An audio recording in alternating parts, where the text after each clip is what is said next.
Wow, Bill, you're walking so much better. What did you do? Well, I got so tired of the pain and nearly fell. And one of my friends recommended physical therapy at Winter Physical Therapy. And you know what? My back also stopped hurting. Huh. So how did you get started? My doctor wrote me a referral, but that's not always needed. Turns out you always have a choice where you want to go. So why did you choose Winter Physical Therapy? I love to support our locally owned small businesses, and quite frankly, they give great personalized care. Winter Physical Therapy. Exceptional care. At Dakota Behavioral Health, we offer comprehensive mental health services, including medication management. With offices in Pierre and Winter, we provide in-person and telehealth appointments to fit your schedule. Whether you're managing anxiety, depression, stress, or other concerns, our compassionate team is here to help. We are currently accepting new clients, so take the first step toward better mental health today. Call Dakota Behavioral Health at 605-702-6769 or visit dakotabh.com to schedule your appointment.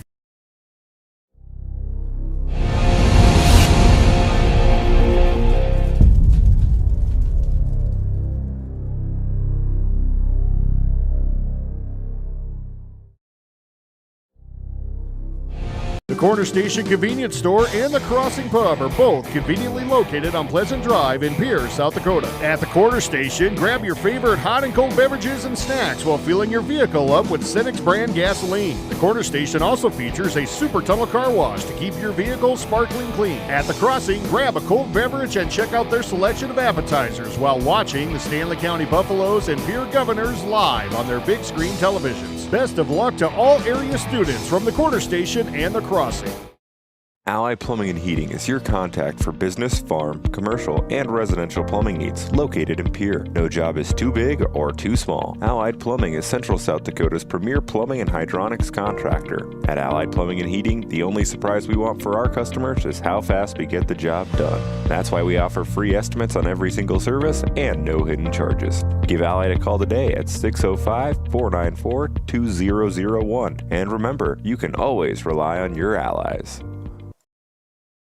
Pests don't wait, and neither should you. At Olson's Pest Technicians, we've been protecting homes and businesses for over 55 years. From bats in the attic to rodents in the walls, ants in the kitchen, termites underground, even swarms of mosquitoes. We've seen it all, and we handle it all. With expert technicians, ethical treatments, and service across South Dakota, Nebraska, and Iowa, you can count on Olson's to get the job done right. Contact us today at Olson's Pest Technicians. Family-owned, community-trusted. When life dents your day, trust Mark and the team that's been making things right for over 30 years. At Quality Body Shop, they're locally owned, honest, fair, and reliable. The kind of hometown service you can count on. From small scratches to major collision repairs, they treat every vehicle like it's their own, with quality workmanship and attention to detail. Quality Body Shop. Quality repairs from people you trust. Stop by or call today and see why generations of local drivers choose Quality.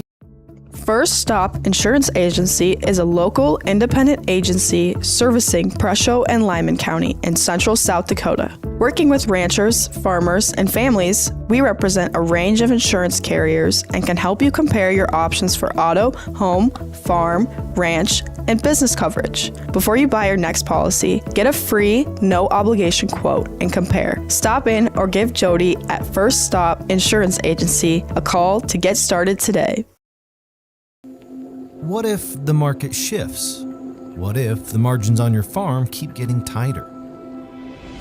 Simplot Grower Solutions is here to help. Simplot Crop Advisors know South Dakota corn, soybean, wheat, and other crops like you do because they live and work here. So, even if the market shifts or the margins keep getting tighter, you'll have the insight and support to keep moving forward. Simplot Grower Solutions.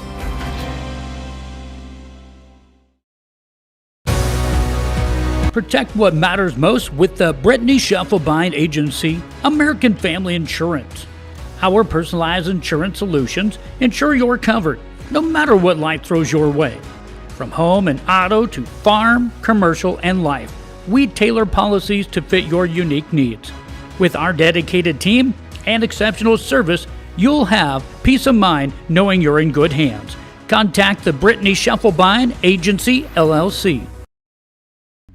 Welcome back to the Owyhee Federal Credit Union Press Box. Governor Soccer on River 92.7 and DRGnews.com is brought to you by these sponsors. AGE, All Around Graphics, American Bank and Trust, Anderson Rumsa Dental, Avera Orthopedics, Bank West, Pierre Dental Clinic, Beck Motors, Black Hills Federal Credit Union, the Brittany Scheffelbein Agency, Capital City Campus, Capital City Motors, Kathy Sun and Shine Properties, the Coca-Cola Company of Central South Dakota, Comtech, Century Business Products, Dakota Storm Roofing, Delta Dental, First Dakota National Bank, Floss Dentistry, Iceberg Funeral Home, Kruger Contracting, Live Ticket, Maher Law Office, Midco, Olinger Law Firm, Overhead Door, Pierre Area Chamber of Commerce, Pitts Corporation, Red Rosa, Ranky Gray Wealth Management, the South Dakota National Guard, Stolken Peterson Lingle Waltai and Jones LLP, Superior Concrete, and Wegner Auto. Now for Pierre Governor Soccer on River 92.7 and DRGnews.com. And a happy Tuesday. Hello, everybody. Bringing you live down to the Pilk here in Pierre. I'm Justin Cowark, soon to be joined by my partner in crime, Chris Derry. Once all the fans stop coming by to shake his hand and meet his dog, will be joining us in the Brock Wallman Construction broadcast booth as we get set for yet another doubleheader of Pierre Governor Soccer here on River 92.7 and DRGnews.com. Two contrasting starts for these two teams here this season. The Pierre Governor boys still in search of their first victory on the year, and the Pierre Governor girls have yet to be handed a loss yet this season. However, a gauntlet start for the Pierre Governor boys has seen them right the ship and turn the corner after a draw this past weekend to Sioux Falls Christian, and the Pierre Governor girls digging their heels in as one of the top teams in the state of South Dakota. We'll get to more of that here in the Bank West pregame show. We've got two for you here this afternoon, and a little bit of history made by one of these two teams on Friday night when the Huron Tiger girls beat the Douglas squad 2-0, the final score, their first win in 111 straight contests. That is right. The longest losing streak ended by the Huron Tiger girls. Doing my research, I couldn't find a longer losing streak at any level, but you would never know that these girls were on a losing streak like that. They always approach the game with smiles, with great attitude. We got to talk to Teresa Peterson, the head coach of the Huron Tigers, off the air. She let me know just how proud she was of these girls, as she should be. Let's give you a little bit of an idea of what the schedule looks like here today. First game of our two-headed doubleheader will get underway here about 4 o'clock. It'll be the boys' game on one side, then we'll flip sides shortly thereafter. Girls' game scheduled to get underway at 6 p.m. And throwing on the headset, joining us along with his color commentator is Chris Derry. Chris, we've got a lot that we can get to here in our Bank West pregame show. I want to welcome you into the Brock Wallman Construction broadcast booth. You've been here this year more than I have. It's great to be back on the airwaves with you. Call it some Pierre Governor Soccer. We'll get to this boys game here in a moment. I want to just touch on the Huron girls losing streak that came to an end. You and I were in agreement. We've never seen a team that approaches games like the Huron Tiger girls. They find themselves behind a lot of goals, but you would never know it by the smiles on their face, the attitude on the field. It's great to see high school sports on the girls' side at any level being played the way that the Huron Tiger girls play it. Yeah, you know, it's amazing how good of a job the coaching staff does. The girls, they go out there and they play, they have fun, they literally play for the enjoyment of the game. You know, and you can't say they don't play for anything else, but to keep coming back, you know, the losing streak was there. It was daunting, but they kept coming back. And the only thing I can come up with, and in talking to a couple of the players, a couple of the girls have older brothers that I coached back in the day, and surprise, surprise. And the brothers told me, they're like, they just like to play. They just love to get out there and kick the ball around and, you know, see what happens. And sooner or later, you know, good luck has to come upon everyone, and a little bit of success has to come upon everyone. And 111 games to get a 2-goal win. now we'll see what they do from here. And even better, they did it in shutout fashion. 2-0 win over Douglas. And a little bit more on the history of that. It wasn't exactly 111 straight losses. It was 110 losses with a draw to Sturgis mixed in there. Their last victory actually came 10 years ago, a full decade back in 2016, to that same Douglas squad. So great to see the Huron Tigers and their girls get back into the win column. We're looking to see if the Pierre Governor boys can get back into the win column. They're coming off of a huge draw on Saturday with Sioux Falls Christian. Quite the gauntlet that these boys have gone through, facing off with Sioux Falls, Jefferson, Watertown, and then Christian in the span of 5 days. You'll hear from Sean Blanchette in our Keys to Success segment. But Chris, I think the kind of the assumption across Pierre Governor boys soccer is they might have righted the ship, might have turned the corner, and a good way to get your season underway to play 3 tough state championship contenders like the Pierre Governor boys have to start this 2026 campaign. Yeah, they played 3 tough games. This game is not going to be any slouch either. Huron is going to be scrappy. They're going to be tough. They're very, very quick. They play a very physical style of soccer. And they have a lot of fun out there playing. So it's gonna be a fun game to watch. And he's got some more friends to talk to. So we'll let Chris Derry make the rounds here. We want to remind you that today's game being broadcast on River 92.7 is also being streamed live on drgnews.com at the River 92.7 station page. And a great reminder, unlike tonight, like we have on Friday night coming up, we've got multiple broadcasts coming across the airwaves. We've got 4 football games and a volleyball match Friday night. That's a great reminder to download the DRG News app. You can bounce around from game to game, station to station to make your listening experience much more streamlined and much more enjoyable. Windy and cool as the breeze runs across the middle of the Pilk here. When you get out in the sun, it's a hot day. We'll look at the temperature here in a little bit, but that breeze is certainly cooling things down. It will cause a little bit of disturbance to balls in the air. We'll see how that affects the play here on both sides of the pitch. And those folks that are making their way out to Pilk here this afternoon, the South Dakota Office of Highway Safety reminds you, no text is worth a wreck. Put the phone and or the bagel down if you're driving across Pierre today. They'll pull you over for just about anything to make sure you are getting there safely. So we want to make sure that you get to this game, this doubleheader safely here today.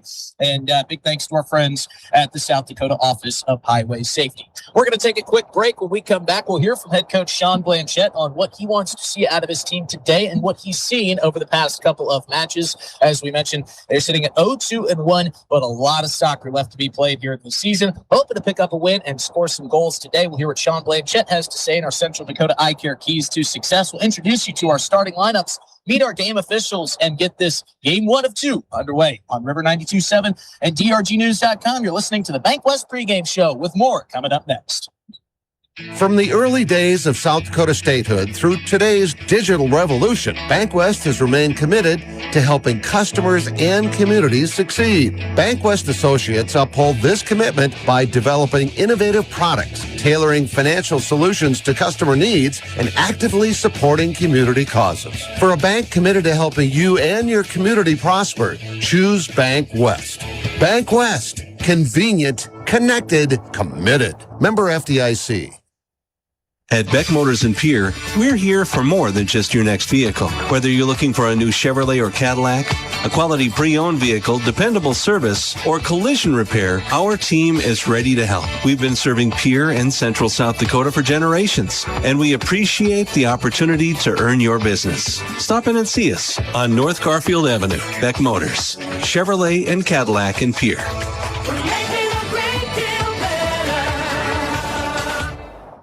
Dakota Storm Roofing is a locally owned roofing company in Pierre, specializing in both residential and commercial roofing services. They can handle your asphalt shingle, metal roofing, and flat roof needs. New construction, plus all types of roof repairs. They can handle the finishing touches, adding fascia, soffit, and gutters too. No job is too big or too small. For a free estimate, call Dakota Storm Roofing at 280-9794. Go to dakotastormroofing.com or find them on Facebook or Instagram. Superior Concrete is proud to sponsor the Governors this season and just as proud to offer the finest concrete solutions available for commercial and residential applications as well as foundation and flat work. The bottom line, if you need anything done with concrete, we can do it. Superior Concrete. Give us a call today for an estimate or more information. That's Superior Concrete. Find us on Facebook or call the office at 605-494-0102. That's 494-0102. Call today.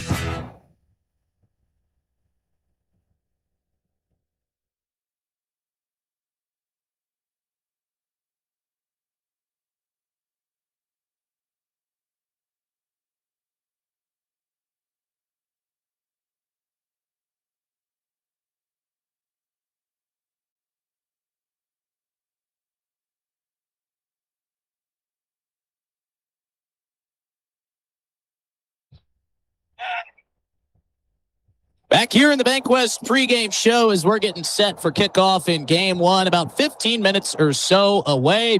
I'm joined by Chris Derry in the broadcast booth. Let's talk about this boys team a little bit, Chris. You know, it has been quite a stretch to start the season, as we've said. A gauntlet, Sioux Falls, Jefferson, Watertown, and Sioux Falls Christian. Not an easy way to start the season, but as you'll hear from Sean Blanchette in a moment, he was happy to get a successful outcome, even if it is a draw on Saturday. I think a lot of folks are kind of saying the same thing. Feels like this boys team has maybe turned a corner a little bit, but you know, we do feel like maybe this is a good opportunity for them to pick up a win here today, score some goals. And, you know, this team is probably a lot better than their record would reflect right now at 0-2-1. Yeah, you know, this is going to be a good game, a good measuring stick to see what they have learned from the first three games, what they picked up from the draw with Sioux Falls Christian against a Huron team that, you know, is kind of just sliding right now, and not sliding in a bad way. They're just sliding along. They're getting some results. They're having some upsets. They just lost to Spearfish 1-0 in the last 5 minutes off a 30-yard blast. And, you know, they play tough. They play scrappy. I think it's going to be interesting to see the difference of styles, because Pierre will have a size advantage with this group, which they won't be able to say very often, but they will have a size advantage. I think this is a kind of game where if Kate Dayhart's going to break free and get some goals and use his physicality to get goals, this is going to be the game to do it. The back line for Huron is going to be small. They're quick, but they're small. And Kate's going to have a definite size advantage.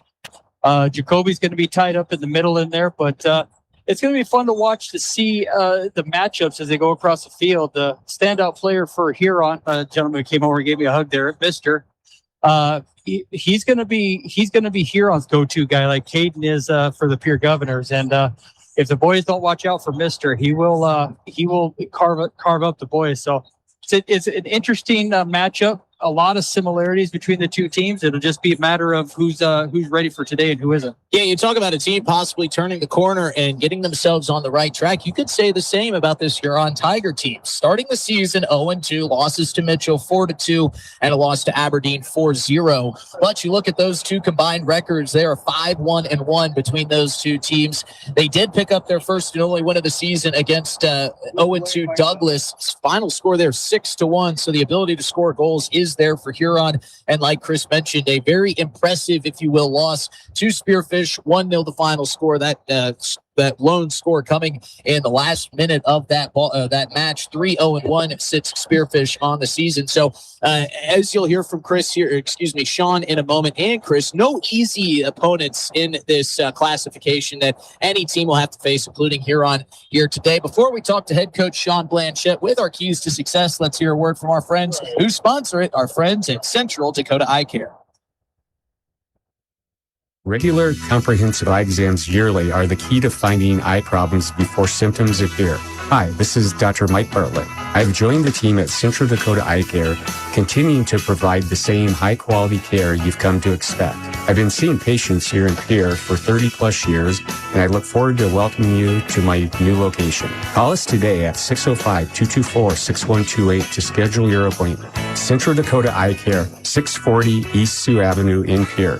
Better vision for a great life. And here is head coach Sean Blanchette of the Pierre Governor boys with our Central Dakota Eye Care keys to success. With the head coach, Sean Blanchette. Coach, 0-2-1 start to the season. Quite a gauntlet that you guys have gone through to get to this point. We'll get to that in a moment.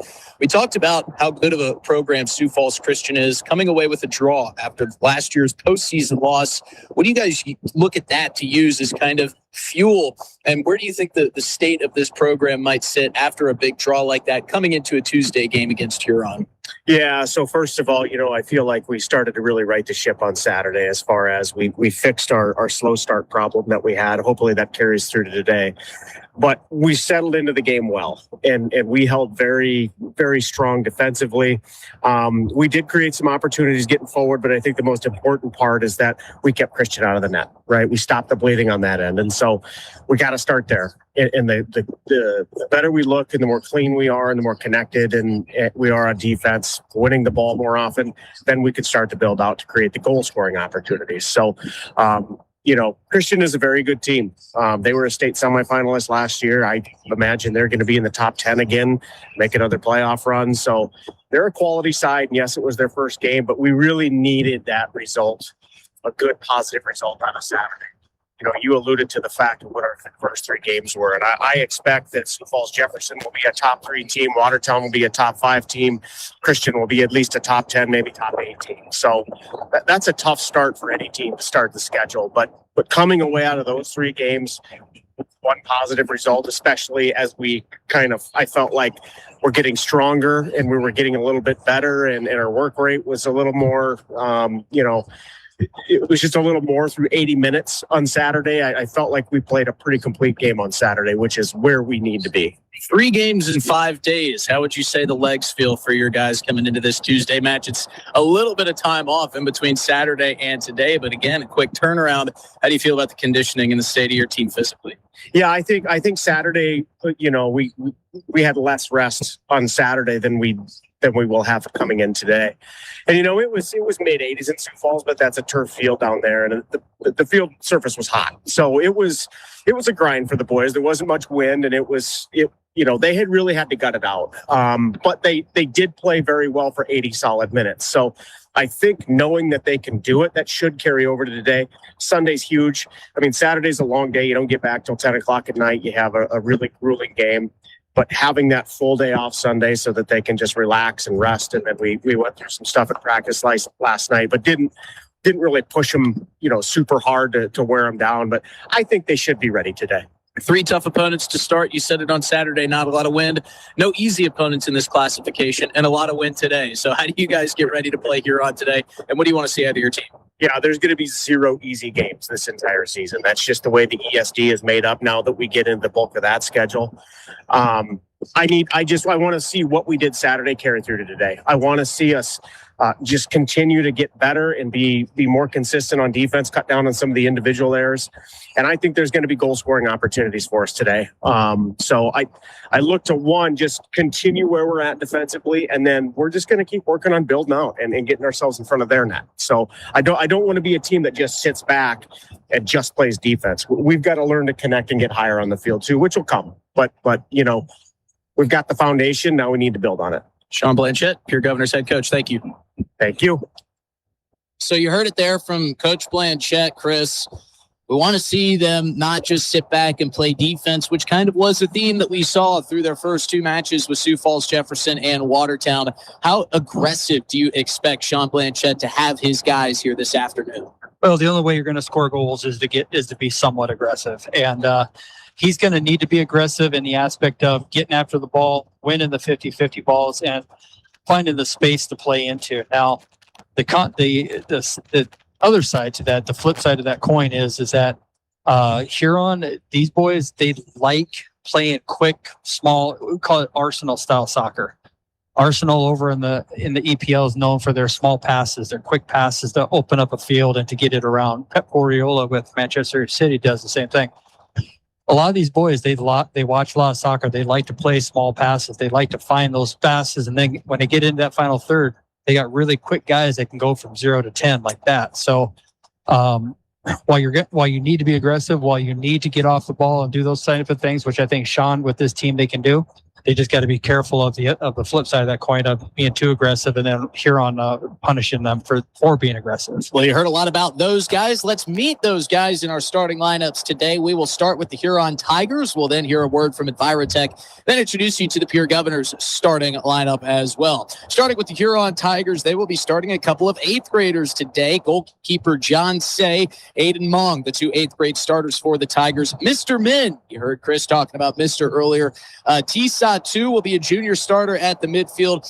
Hey Musso will be also a sophomore forward today. Jose Ale, Jim Wah, Austin 2, Saw 2, Manor 2, and Klee 2 will all be starting as well for the Tigers. They are led by head coach Leah Brandabaugh.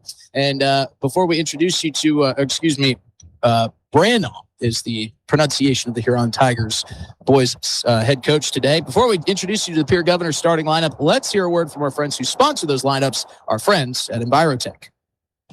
Envirotech makes life a little bit simpler. No matter what the circumstances, no matter what is handed to you, Envirotech has you covered. One call is all it takes to have easy setup, easy pickup, and easy payment. Call Envirotech at 224-4804 or use their website to pay your bill online at envirotechwaste.com. Use the mobile app Waste Connect. Check their website or receive a robocall for collection schedule due to weather or holidays. Envirotech has you covered. And on the Governor's side today, a little bit of a different starting lineup for Sean Blanchette. Holden Simler getting the start, the only freshman in the lineup this afternoon. Kareem Benhiba also getting the start as a sophomore today. The rest, juniors and seniors. Parker McQuistion, Everett Norton, John Sayer, Jacoby LaRush, James Hart, Marty Blanchette, Cale Shrake, and Caden Ahart's the 2 captains today. And in between the pipes will be Carter Templeton. Of course, the head coach of the Pierre Governors is Mr. Sean Blanchette. Before we take our last break of this Bank West pregame show, let's introduce you to our game officials this afternoon. And before we do that, let's hear a word from our friends who sponsor our introduction of game officials at the South Dakota Attorney General's Office Division of Consumer Protection. Summer's coming to an end. Time to start looking for a warm trip this winter. Things I need to keep in mind before I book. I need to check the reviews. I need to look at their cancellation policies. Does it make any sense to purchase travel insurance for this trip? I also need to keep my receipts and communication with my travel confirmations. And lastly, I need to make sure that I'm on a true travel website before I book. If you have any questions, contact the South Dakota Office of Attorney General's Consumer Protection Division at 800-300-1986. And a familiar few today for our officials. Our center official is Miss Savannah Williams. AR1 is Dan Thielsen, and AR2 is David Grantham. We're going to take our final break for the national anthem, the introduction of starting lineups here on the pitch. When we return, it's time for our ComTech kickoff on River 92.7 and streaming live on drgnews.com. Service Master of Pierre has been proudly serving Pierre and Fort Pierre for over 40 years. They offer professional carpet and upholstery cleaning, post-construction cleanup, residential and janitorial services, and thorough disinfection cleans. Service Master Restore provides expert water, smoke, fire, mold, and odor damage restoration, along with drying, dehumidification, and trauma or biohazard cleanup. When disaster strikes, every second counts. Trust the experts who've been doing it for over 40 years. Service Master of Pierre. Get clean today.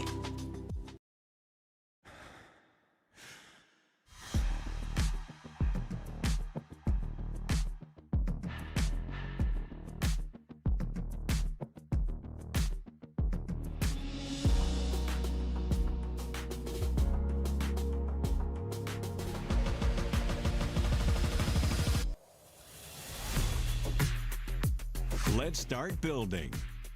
Pitt's Design Build. DRG Media Group Sports is the official voice of the Pierre Governors. Our hash mark over the middle and wide open at the 30-yard line. Carter, shuffle bind, touchdown. Here's Olsen, plenty of time, 3 seconds, gets to shoot, and it's good for 3. From football, volleyball, and soccer to basketball, wrestling, and softball, follow the Pierre Governors on the official voice of the Govs, River 92.7, and also on the River 92.7 page of the DRG News smartphone app and drgnews.com.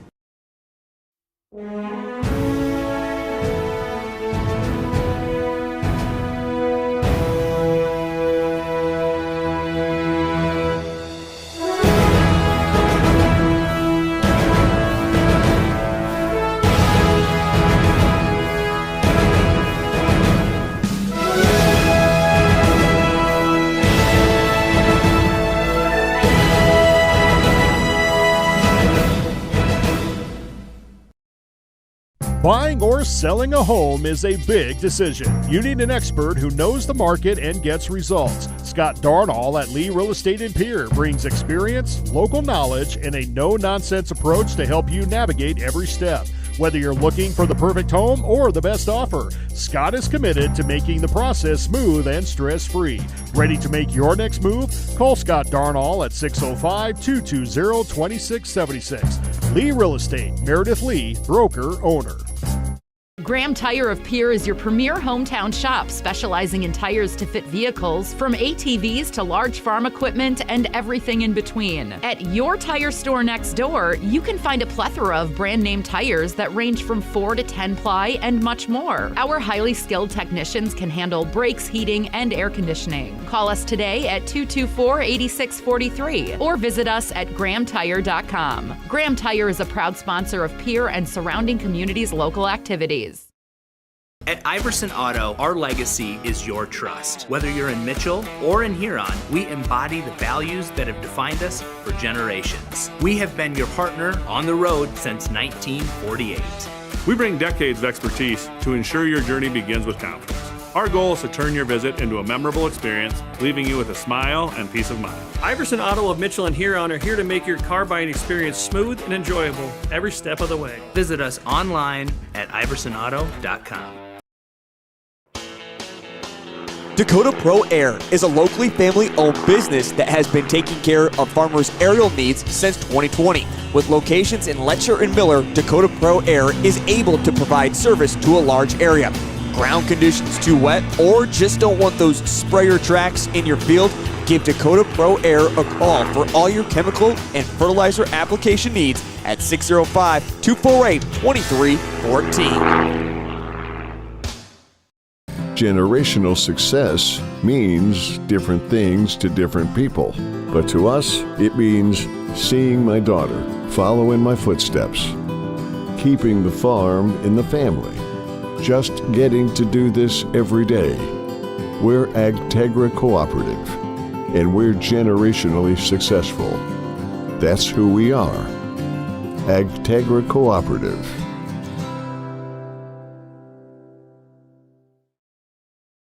Under the lights, it takes a team to get the win, and it takes a team that shows up ready to win every day.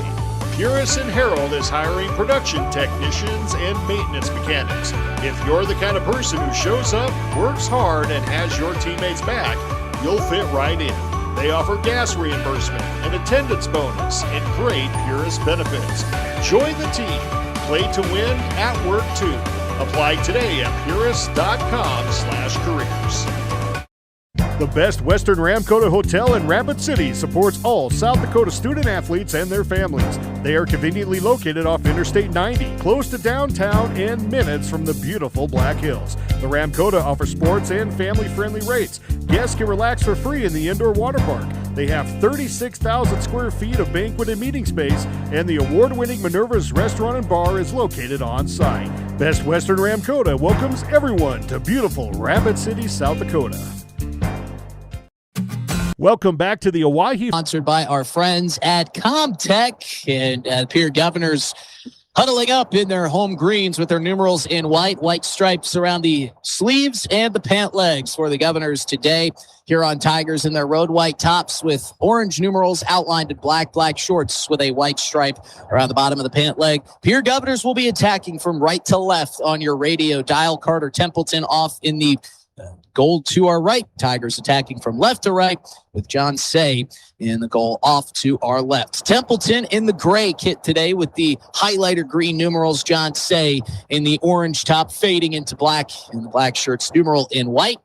As we patiently await both teams to come here to midfield. Quick update on the weather for you. Slight cloud coverage over top, not blocking out any sun, but the wind is taking care of all the heat blowing from our right to our left as we're set up here in the Brock Wallman construction booth right at midfield. Whistle blows, and we are underway as this first boot is placed out of bounds by the Tigers on the far side of the pitch, and the Governors will get a quick early possession. Chris, feels like we talk about this every time we come on the air. Wind will play a factor as this one's centered back to Templeton. He'll take and boot away.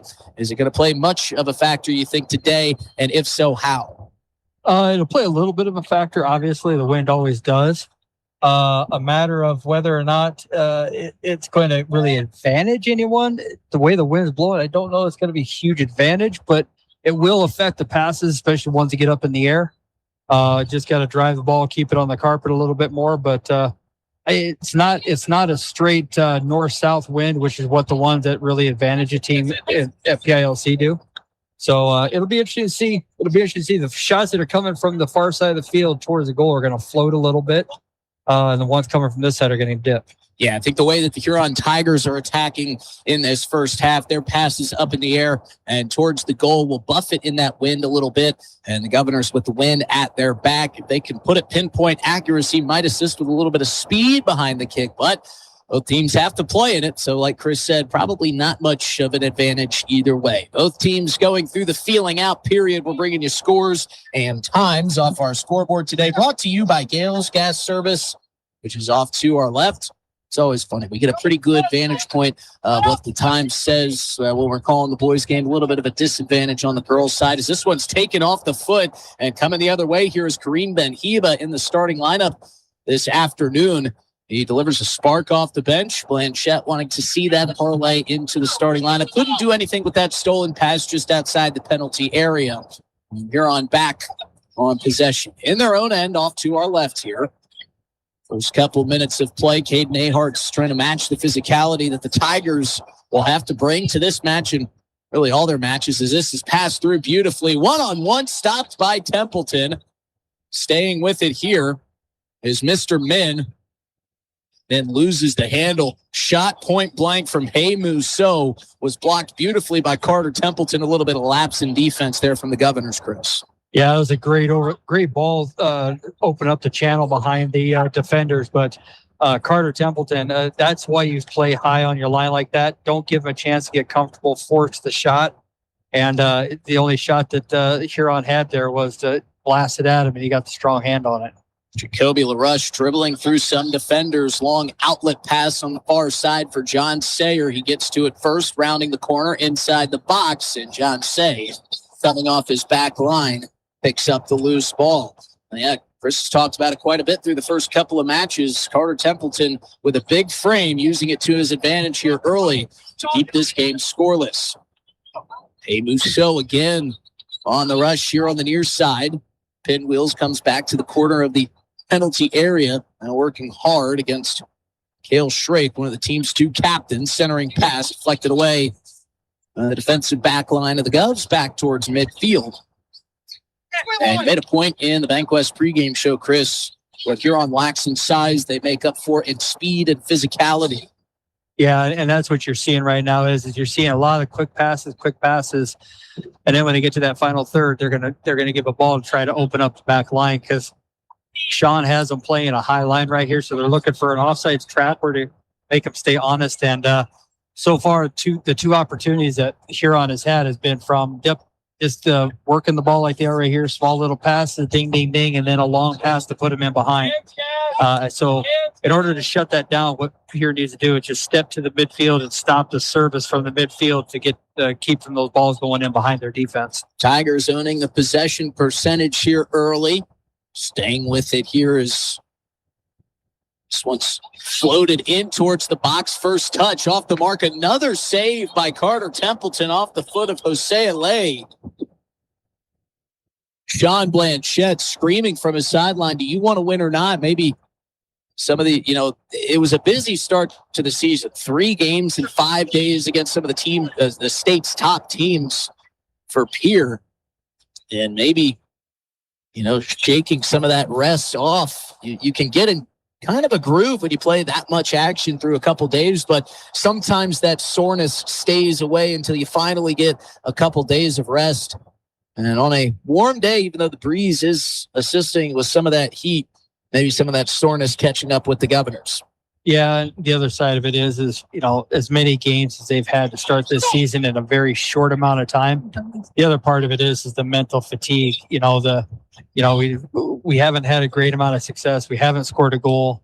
Some of that mental fatigue can come in, and I think Sean's getting on them right now because he's trying to bust them out of that mental fatigue and get them locked in and focused in at the task at hand here. And Caden Ahart sets up a good opportunity with the first corner kick of the game coming from our left in the near side corner. Jacoby LaRush, the corner specialist, set to take this one for the Govs. It's pretty unusual that you see a Sean Blanchette-led team held scoreless through their first 3 contests. Of course, you can chalk that up to the opponents they were playing. As LaRoche sends in a beauty from the corner. First touch off the head of a defender. Tigers trying to clear it out to no avail inside the penalty area controlled by LaRush.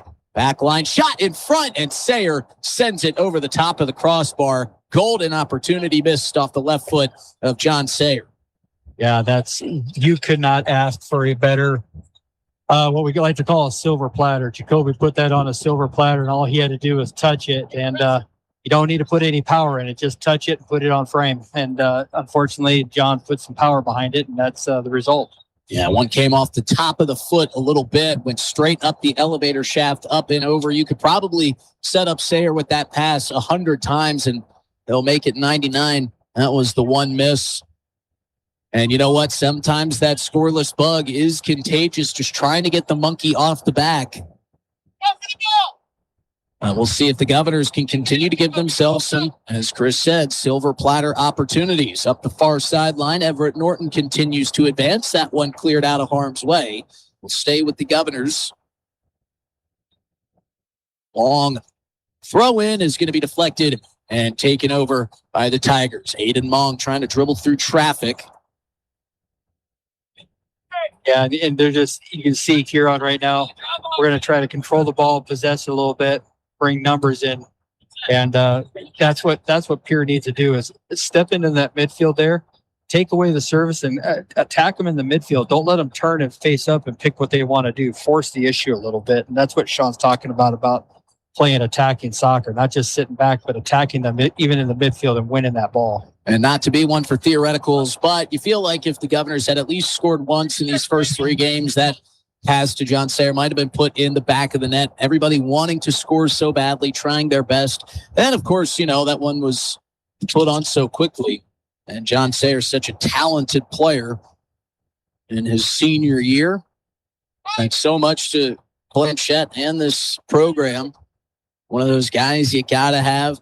Kind of a split, it feels like, between Jacoby LaRush and then the physicality of Aharts. Nobody plays more physical than Caden Aharts does. And, Caden has really kind of well accepted that role of he needs to be the thumper this year. He needs to be the guy to mix it up, get his body. And you'd love to see Parker McQuistion do some more of that as well with his large frame. Yeah, you've got a team that's young. You got a team that's a little bit smaller. You got to have that guy out there that's kind of your go-to, your, as I used to call him, your enforcer on the field. And Caden so far has stepped up to that. Yeah, there's other guys I think that can step up to it. I hope the season goes on, those guys come forward and do that. Christian trying to feed it ahead. No intended target on the back end of that pass. It's settled down by LaRush as he threads a pass through, looking for Caden Aharts. This one will bounce around momentarily. Finally taken away by the Huron Tigers. And those are the kind of runs right there, Caden, coming out of the midfield, looking for that channel. If they can put the ball in behind like Huron's done a couple times, let Caden come out of the midfield and run that channel, I think he's going to get in behind and get a scoring opportunity. But it can't be a soft ball to where he trips over it. It's got to be into that space where he can run full speed on it and use his speed and physicality to get by this back line. And one motion we saw a lot last year out of Lucas Height was utilizing those outside lanes. We see it a lot with Devin Van Rokel and the Pierre Governor girls team. They don't really have that long body, long leg aggressor to shoot those outside channels, maybe still trying to find that as they work their way through the early part of this season. Yeah, it's, finding an outside winger to make those runs, an outside fullback, whatever. Those are rare commodities when you find one that understands how to make those runs and the timing. When you find them, they're glorious. And last year Height did a great job of it. Pierce, the girls have several girls who can run those outside wings really well. So we'll see. We'll see if the boys can take advantage of the channels that are there for Caden and the other guys. Yeah, replacing a Lucas Height, easier said than done, as this one's sent into the penalty area in front of Carter Templeton, and this one will be cleared out Last touched by James Hart, says Savannah Williams. Now they're going to say that was last touch by a Tiger. Looked like in the vicinity was Hey Musso. So Templeton will have the goalie kick. And checking into the bench for the first time is Wyatt Martin-Moss. Talk about the young talent a trio of 7th graders, Wyatt Martin-Moss, Rowan Getz, and Jackson Childs, one of the newest additions to the Spear Governor roster. Kind of deepens the bench, which is exactly what Sean Blanchette needed, especially in a start like this, where you're playing so many games over such a short period of time. Yeah, and Jackson Childs, the latest addition, is going to give the Governors a multi-faceted player. He's a keeper, but he can play on the defense as well. Give him a break out there. He's got a little bit of size to him for a 7th grader. He's got good size, and he'll give him an extra boost when he gets out there if they decide to use him. And speaking of an extra boost, Wyatt Martin-Moss earns a far side corner for the Pierre Governors, much to the pleasure of Sean Blanchette. It's a great thing about calling Pierre Governor boys soccer. You never have to wonder what Sean Blanchette is thinking as Jacoby LaRush sends in the corner, buffeting in the wind. Header popped out by the Tigers defense and will be cleared out of harm's way. I like to see Caden get a little bit more physical in there and get that ball. Go! Don't just stand and jump for it. Go to it and use that size and physicality to get to it and win that header. Because I think he can score a few goals this game with the size advantage he's going to have back there on those. Yeah, you've already got the height advantage. Try to add to it with the physicality. Marty Blanchette going to control on the Governor's side of the midfield line. LaRush with a near side touch for Cale Shrake. Shrake will pinwheel and cross it to the far side. Touched away by James Hart. Cross midfield come the Governors. Again, attacking from right to left. Still scoreless here in the first half. No whistle on the contact as a couple bodies went flying. Coming up with it are the Tigers. This one will roll off the shin of a Pierre Governor. And out of play, last touched by Everett Norton. And another substitution. Logan Meyer waiting to check in. Long pass ahead. Fighting for the possession is Hey Musso in the midst of 3 Governor jerseys. And it'll be taken away. Governor's back across midline, starting to even up that possession battle. Jacoby LaRush with a deke on the pass. Clears himself some space. Now he's got room to work. Another bit of fancy footwork. He's tripped up, and this will be a free kick coming just outside the penalty area in favor of the Governors. And this is a very, very dangerous area for the Governors. If Jacoby should want this, and if I'm Jacoby, I'm going for goal on this. You got an 8th grade keeper who's been scored on the lot. Put this on frame, challenge him high, see if he can put it in. On the right side of the penalty area, 3-man wall set up by the Tigers. LaRush waiting on the whistle, has it, right-footed kick, curling in and just crests over the top of the crossbar. Beautifully placed shot, just a bit too high. Might have rode that wind at his back. Yeah, and the right-footed kick like that, he was trying to bend that near post and, just put it on frame and see what happens. I think he can beat this keeper with those shots. And just, again, that's that we're pressing. We want a goal. And it kind of gets on you. I almost feel like if they get a goal this game, you're going to see 2 or 3 come from them. And we'll see what happens. But it'd be fun to see him get a goal and see if when that monkey's off their back, if it loosens them up to put those shots harder and more on frame. Trying to just open the floodgates, and you could see the power behind that right leg of Jacoby LaRush. Tigers back on the attack, and you've got a whistle and a foul committed by Huron. Savannah, the referee out there, Miss Williams, is going to give you a very solid game.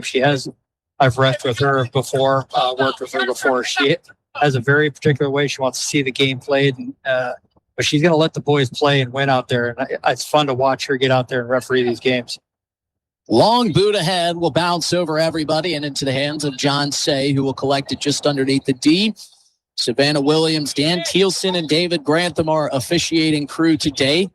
David Grantham from my neck of the woods, Warner Robins, Georgia. The only way I was able to figure that out was I asked if he had any relation to a former Georgia Bulldogs head coach, not head coach, but Coach Todd Grantham. Said distant. Said, I'm from Georgia. He said, I am too. So good to have another Georgian in the crowd today. Big thanks to our officials. We won't hold it against you. I get that far too often, especially from our camera operator, John Stewart, today. If you're watching live on drgnews.com, tip of the cap to John Stewart and Bryant Menning as Caden Ahart almost takes a deadly giveaway from the Tigers, but Huron able to stay with it, still possessing along the back line. If I was slow things down a bit. If I was Coach Blanchette, I would pay attention to that the center back number 18 for Huron has turned the ball over more times than he's completed passes. And if I'm him, I'm telling the guy, press on him and make him play it, make him turn it over, and really capitalize on the mistakes. Yeah, he sure has looked a little bit shaky as this one's kicked out of play off the foot of Caden Ahart, but last touched by Austin too. So a throw in coming from just left of the Huron bench for the Pierre Governors. It'll be Cale Schrake to toss it in. A little bit of a bang up here behind the play.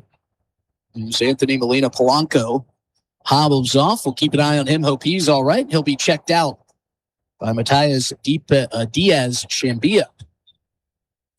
Chambia wearing the number 20 in the long sleeves today, as this one's thrown into the rush here near side. Scoreless contest.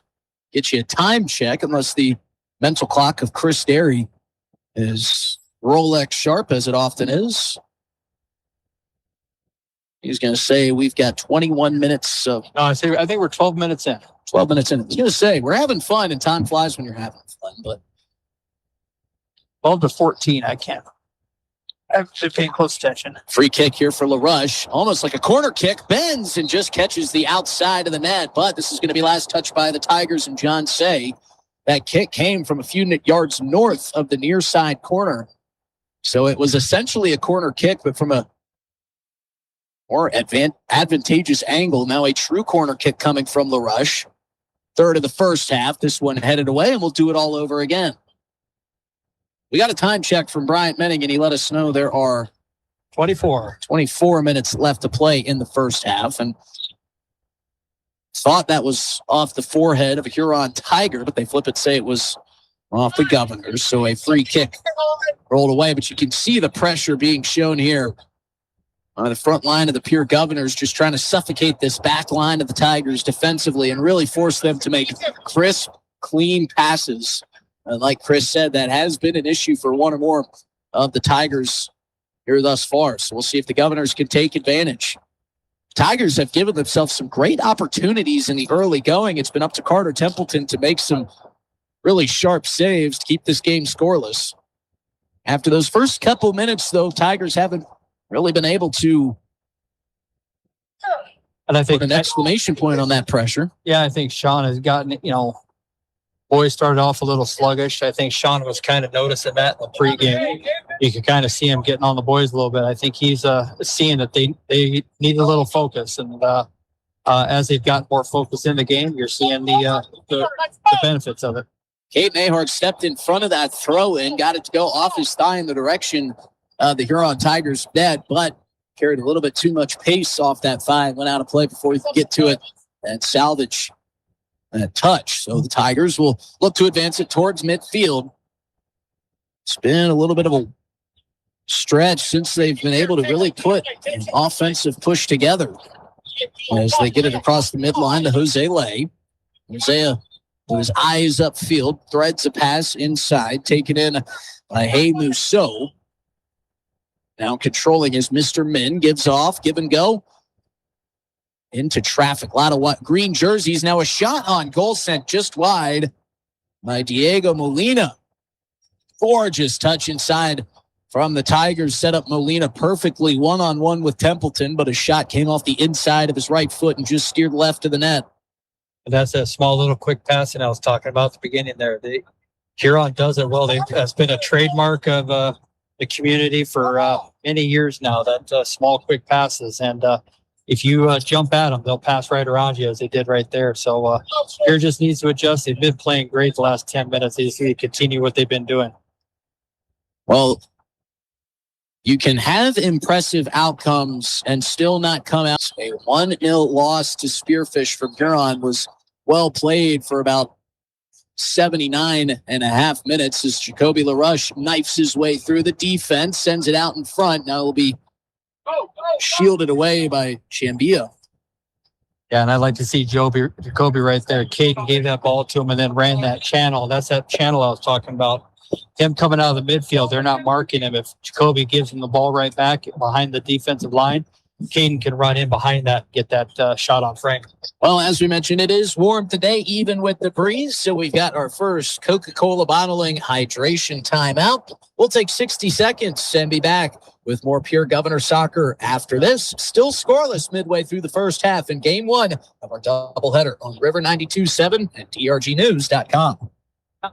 From the each day brings the opportunity to make a difference, to follow through with integrity, to solve challenges through innovative thinking, and to bring the technical know-how needed to get the job done. At Wilbur Ellis, this is how we work, standing side by side as local experts who partner with the stewards of the land. We do it together. That's the power of we. At Jan Bussey Ford & Highmore, they've been building partnerships for life by treating customers right, offering a low-pressure sales process, no haggling over price, passing low overhead savings on, and providing a Ford-certified service department fixing it right the very first time. If you're looking for a new Ford, a quality pre-owned vehicle, a new or used ATV, or a trailer, stop by Jan Bussey Ford & Highmore and experience the difference. Jan Bussey Ford, building partnerships for life.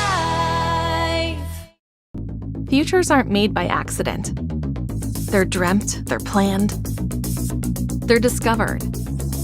At Northern State University, futures are the result of hard work and grit. NSU is an academic powerhouse with a spirit of exploration and genuine support, where professors know your name and push you to discover what you're truly capable of. But don't take our word for it. When you experience Northern, you'll see the difference here. Welcome back to the Owyhee Federal Credit Union Press Box. Owyhee Federal Credit Union. Out of the Coca-Cola bottling timeout, just under 20 minutes to play in our first half. Still scoreless here between the Pierre Governor boys and the visiting Huron Tigers. Justin Cowarts alongside Chris Derry with you live on a sunny, warm, and breezy day in Pierre, South Dakota. And Chris, first 20 minutes or so, let's get your thoughts on both sides of play. Well, I said at the beginning of the game that I thought these were two teams that are kind of mirror images of each other. Both have a couple standout players that can attack the ball. You've seen that from Huron. You've seen that from Pierre. Both have a lot of similarities in the way they play.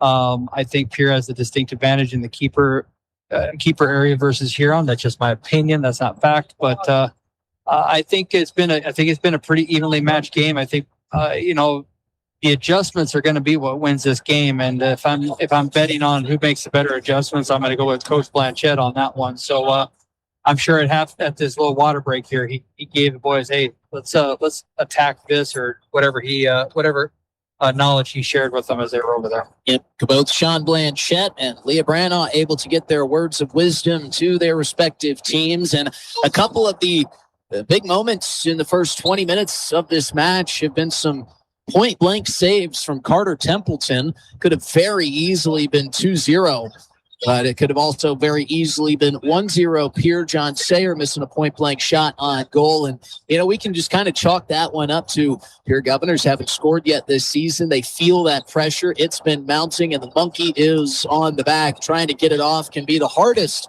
but once you do, maybe the floodgates open as the Governors will get a good opportunity here on a throw-in.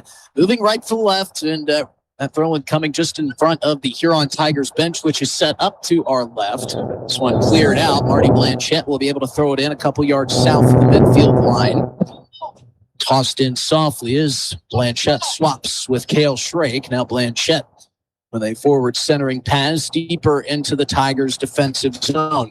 Out of that break, Lawson Fravel has checked in. We'll hear a lot from Maya Fravel in our second game of this doubleheader as Fravel crosses one, and that'll be played on a second bounce by John Say, Tigers goalkeeper from his left. Right-footed boot out towards midfield into the win. A battle between Jacoby LaRoche and Aiden Mong will be won by the Govs. LaRoche looking to dribble around a couple of defenders. This one turned back towards the Tigers' net by Aiden Mong. And that's some friendly fire. Not in the net, but it sets up a Pierre Governors corner kick from the far side. And we can see that right-footed boot from Jacoby LaRoche. I have to laugh because as soon as he kicked it, he put his head down, and two of his players looked at him like, wrong way, my friend. Wrong way. That's one of those things you kind of scratch your head and go, sorry, my bad. And this is one that Aiden Mong is hoping they can just defend this corner kick. It crosses the entirety of the penalty box area and is settled down by Caden Ahart's nifty move around the defender as he goes along the end line, but too strong on the touch once he got around Efren Cuevas Soto. The Governors starting to mount a little bit more pressure after that initial push by the Tigers earlier on in this first half. Yeah, and you can hear Sean. He's yelling at the boys, first to the ball, attack. He wants them to attack that ball.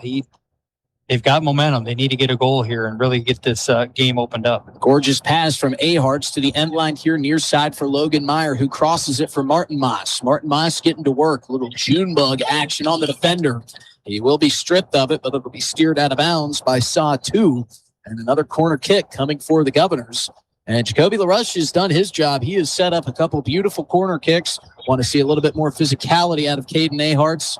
That missed shot by John Sayer with nobody in front of him came off the foot of Jacoby LaRush on the assist as well. LaRush sets up for yet another corner. This one steered out towards the D, deflected away by the Tigers. Going to be settled down, we believe, by the Governors. And it will be physical play. We'll draw a whistle. And that foul will go against the Pierre Governors in Everett Norton. Yeah, you could kind of see that one coming. They were going at it. And Everett, I think, just out of, hey, I got to protect myself, looked at him and just ducked the shoulder down. And nothing malicious about it. Just two players going hard for the ball. And Miss Williams said, hey, it's still a foul, even though it wasn't malicious. But you have to do against this Tiger team. We've said it a couple times, but on the size chart, they're a little bit disadvantaged, but they make up for it in their physicality, their speed, and the cleanliness of their touches as Mr. Min with some dazzling footwork. Heel kicks it backwards, and this centering pass will be deflected off the leg of Caden Aharts, and the first corner kick of the afternoon coming for the Huron Tigers, unless there was an early corner that I'm forgetting about in the first minute or two of the game. We do believe this is the first Huron Tiger corner kick, and it will be Mr. Min to take it from this near side right corner. Mr. Min going to catch a couple extra breaths. Understandable on a warm day like today. And his right-footed low laser kick just going to be rocketed out of play by the Govs. And if anything, it'll force a throw-in from Min. Dumps it in for Soto. And again, a little popcorning back and forth sets up another throw-in. You can see right now, everyone's taking this time. It is warm out there. The wind, you're running into it. I do believe the wind has kind of actually switched a little bit to more of a north-south than it was before. So this second half could set up a little bit different type of game if this wind continues for Huron, this Huron Pierre game. Officially 87 degrees here at the Pilk. That wind probably blowing 15 with gusts up to 25 as this one softly floated in to the hands of Carter Templeton. Sunday save for Templeton as he boots this one high into the jet stream. Knocked down past midfield. Then comes to it. Austin Fravel chasing around a loose ball. This will go off the knees of McQuistion. He'll settle it down inside the defensive zone of the Tigers. Caden Aharts trying to piece together an attack as Jacoby LaRush rushes forward. That shot goes off the side of the head of the defender, Lee 2. And that couldn't have felt good for 2. No, that's got Motrin written all over it, if you're asking me. Couple substitutions come in for both sides. 2 for the Govs, 1 for the Tigers. T-Saw 2 will check in for Huron. Alina will check out. Coming off for the Govs, Logan Meyer and Lawson Fravel. Newly checked in, Holden Semler back in the game. Corner kick from Jacoby LaRush off the side of the leg of Parker McQuistion. Mr. Min will play it forward, but right into the cleats of the Governor. Crossing pass here near side for Kareem Benhiba, who is also checked in off the bench. Benhiba in the starting lineup today, looking to provide a spark for Sean Blanchette. He's done so off the bench. Benhiba, one of those really exciting up-and-coming young players for this Governor program. Just waiting to see it kind of all come to fruition as Cale Schrake turns it around, plays it back to Carter Templeton. Yeah, right now, look, there's a lot of space out there. Just take that. Don't need to pass early. Take that space. Make Huron come to you. They're opening themselves up. If you can just drive at them, like right here, just drive at them. A little bit softer touch, but they're giving you the option to turn up and face them. You got the guys you can take people on. Take advantage of it if you're Pierre. Yeah, when you're playing an opponent that may not be as quick and fleet of foot as Huron, some of those stronger touches you can get away with, but Governor's not able to get away with any of them today. But here's a gorgeous give to Caden Aharts from LaRush, but beautiful defensive work as staying with it are the Governors. Holden Semler almost was able to rip away, but that play was thwarted by T-Sot-2. Looked like goal was written all over that attack. But Sot-2 able to thwart that advance. Now the Tigers back on the attack.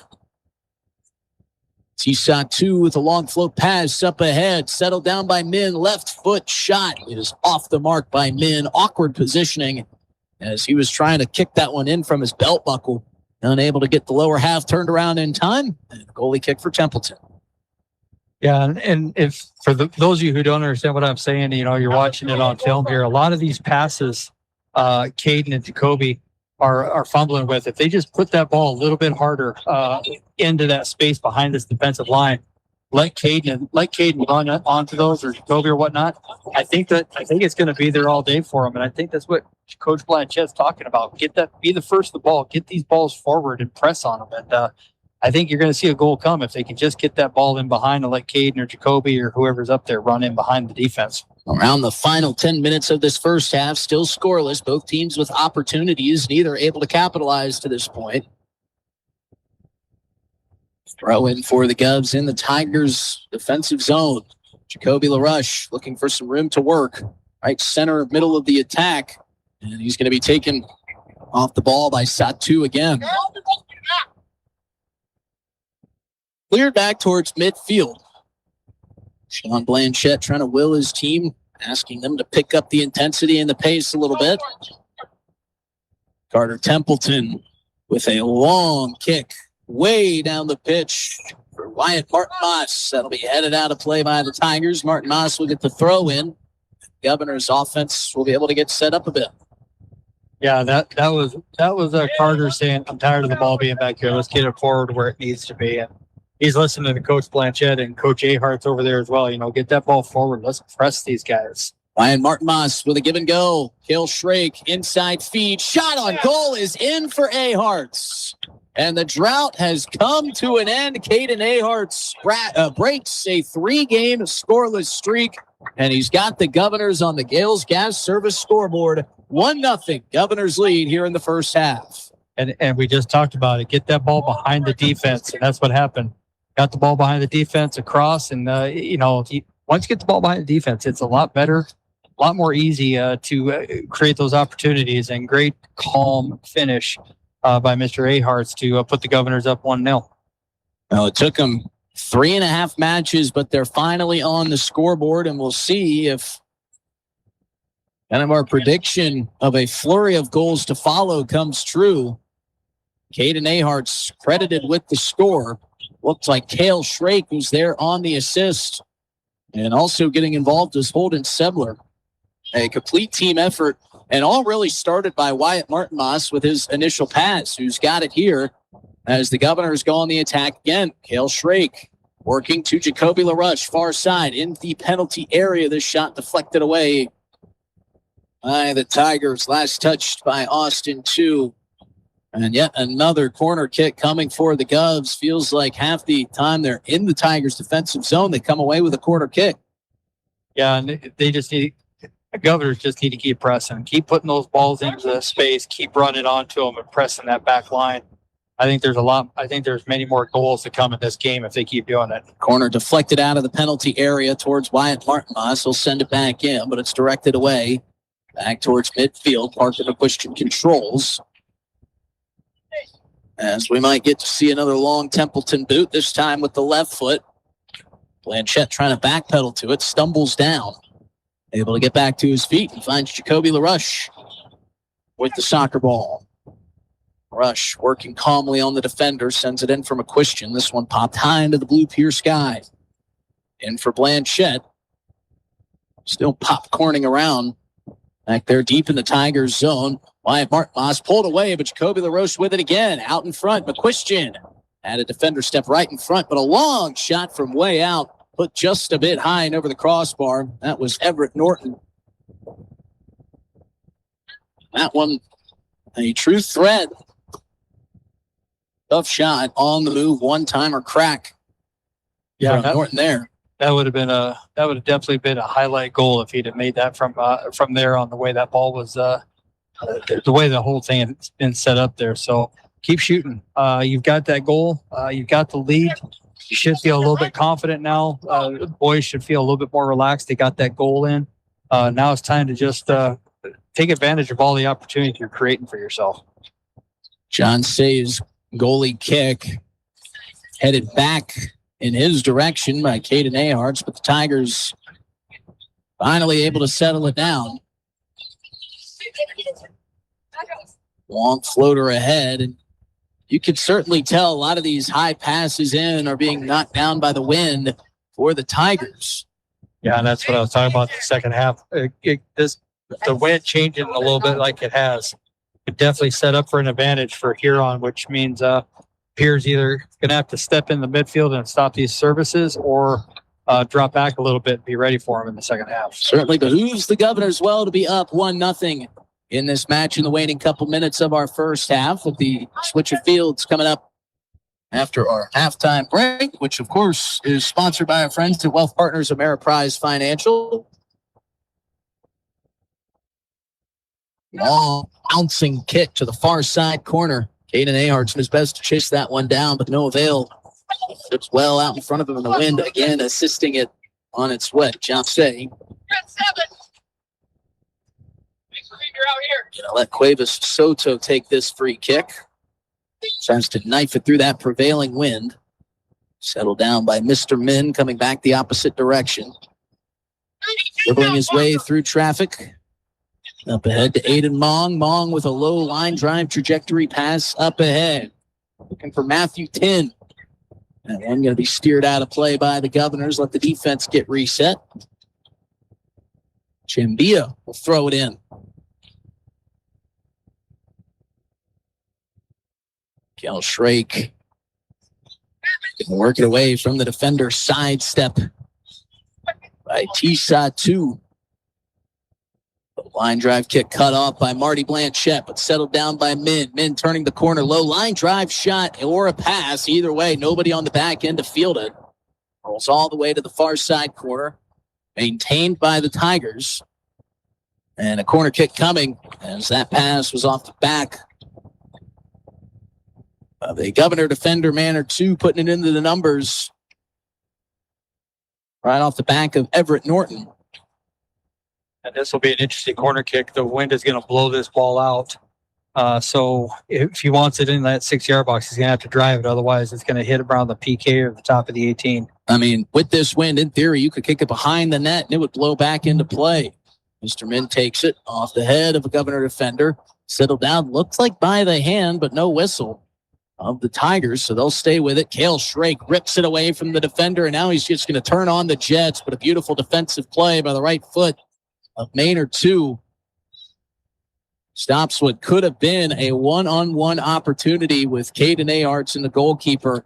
And Aharts tends to win those more often than he doesn't. So a great play by 2 to stave off that attack. That was a goal-saving save, I can tell you that right now. Sure if was. Case gets in behind there, I think it's 2-0 pretty easily.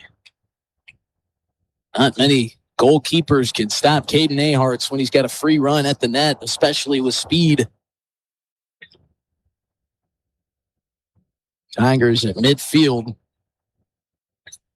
I think it would serve them well to get out of this first half just trailing 1-0 would it the Tigers, knowing that the flip of field will favor them in the second half.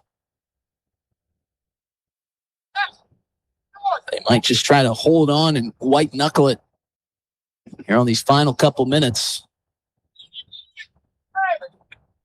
Crossed here near side. Chambia pops it ahead. Played by Jose Lay. Tigers putting some great ball handling on display here in the first half. And that's always been a trademark of the Huron Tigers. A lot of these kids, they play in their Asian leagues, and they play in their leagues that are through Minneapolis and Omaha and stuff like that. And it's amazing the amount of soccer these kids play year round. And one of the trademarks of the league and of the players that play in it, a lot of these kids, just the footwork, the tiny little touches, and the way they can dance with the ball at their feet. And it's fun to watch as a spectator and as a person who just loves watching good soccer. You can certainly tell that this is second nature for a lot of these Tigers, thanks to the amount of soccer that they've been playing. Mr. Min trying to thread a pass through, looking for Jose Lay. Loses it to LaRush, who will roll it back to Templeton. Will boot it back towards midfield and at least relieves the pressure for the moment. Good win by Holden right there. Get that ball back and give it to your team. Dale Strake tiptoeing the sideline, but they're going to say that was out of bounds when he tried to play it forward to Kareem Benhiba. So we'll go back to the Tigers. A good shift put in by Wyatt Martin Moss. Out there for quite a while, did a lot of good work, a lot of great passes out there, and it gets replaced by another seventh grader, Rowan Getz. Yeah, Rowan gets in, Martin Moss out. Martin Moss, kind of the leader of that Caden Ahart's lone goal in this match. He got it all started, which is in the running for our Rounds Financial Services right on the money highlight. Under 2 minutes to play here in the first half. Governors leading 1-0. Jacoby LaRush plays it forward. Caden Aharts works around the defender, sends it far side. Governors looking for one final attack possibly. See if they can capitalize. Not on this try, though, as it's sent forward. Up to Aiden Mong, past midfield. Can't get around the large frame of Aharts. That's a difficult task when you're going against Caden. If you're going to try to go through him, it's going to be a long day. So they might just try to both sides stall out the last minute or so of this first half. Settling between these middle thirds here for the moment. Playing a little pong back and forth between the two. Our Wealth Partners Ameriprise Financial Halftime Show coming up here in a couple minutes. We'll recap the first half of play. Look ahead to our girls matchup in Game 2 of our Tuesday night doubleheader. Tigers looking to just try to steal one here in the waning seconds. Kevin Hernandez Alfonso has checked in for the first time. He gets it through to Mr. Min. Mr. Min fakes the right-footed kick, now comes back to his left, traversing outside the penalty area. Up top for Mong. Mong slips on his left-footed shot. It's cut off by LaRush. Aharts looking for one final push here, and he'll just dish it all the way down the length of the field.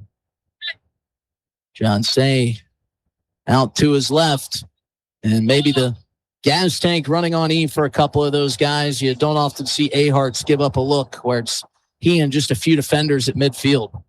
Yeah, I think both these teams have put out a crazy amount of energy this first half, and which has led to a fun half of soccer to call and to watch. So this halftime couldn't come at a better time for both teams. And it has come. That brings us to the end of the first half. Governors get the goal from Caden Ahart's first of the season. And they lead 1-0 as we head into our Wealth Partners Ameriprise Financial Halftime Show. As we said, first half recap, second half preview, and Game 2 preview with that coming up after this break. River 92.7 and streaming live on drgnews.com. Ameriprise Advisor. This is beyond X's and O's. This is the difference mutual respect makes. This is what character looks like. This is what defines us in South Dakota. This is sportsmanship. School sports, it's not the outcome that matters most. but the way the games are played. This message presented by the South Dakota High School Activities Association and the South Dakota Interscholastic Athletic Administrators Association. Stay in a beautiful Black Hills vacation home, the Summit on Dancing Sky near Leeds, South Dakota, in the popular Powder House Pass development. It's a modern rustic design with over 5,000 square feet, 6 bedrooms, and 5 baths for you to enjoy. You'll get gorgeous views of the Terry Peak Mountain Range. There's a community pool to enjoy, and you're close to all the attractions like Deadwood, Sturgis, Spearfish, and a whole lot more. The Summit on Dancing Sky. Visit them at DancingSky.com. Hey Josie, why so glum, chum? I can't find a way to get my whole group to one spot without taking all these cars. You haven't heard of Denwall Transportation? They have luxury seating buses with air conditioning, outlets to charge your phone, and other must-haves for traveling. Whoa, no way! Yeah, you should check them out. Where can I find them? You can follow them on Facebook or denwalltransportation.com, or hey, let's give them a call at 605-532-3836. Denwall Transportation, let us do the driving. Agriculture is like no other business, which makes Farm Credit Services of America like no other lender. Owned by the farmers and ranchers we serve, our customers have a voice in how we work, a stake in what we do, and share in our success. Discover a lender that works for you at Farm Credit Services of America.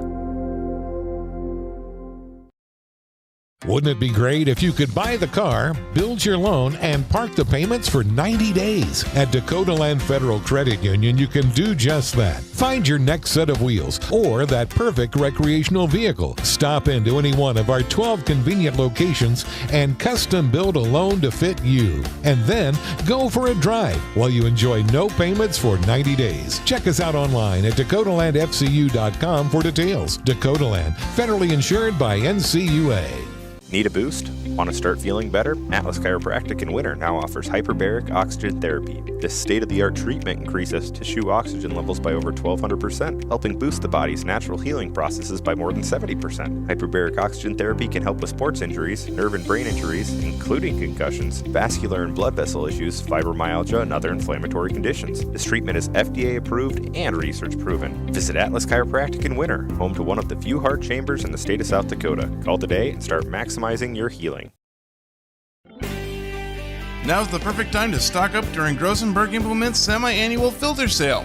Save 16% on all John Deere and Fleet Guard filters all month long and be ready when your equipment needs them most. While you're here, bring our parts team your equipment serial number. Every serial number entered gives you another chance to win a 112-piece bulk hardware bin set valued at $862. Stop by any Grosenberg Implement location today. Partner up. Time matters.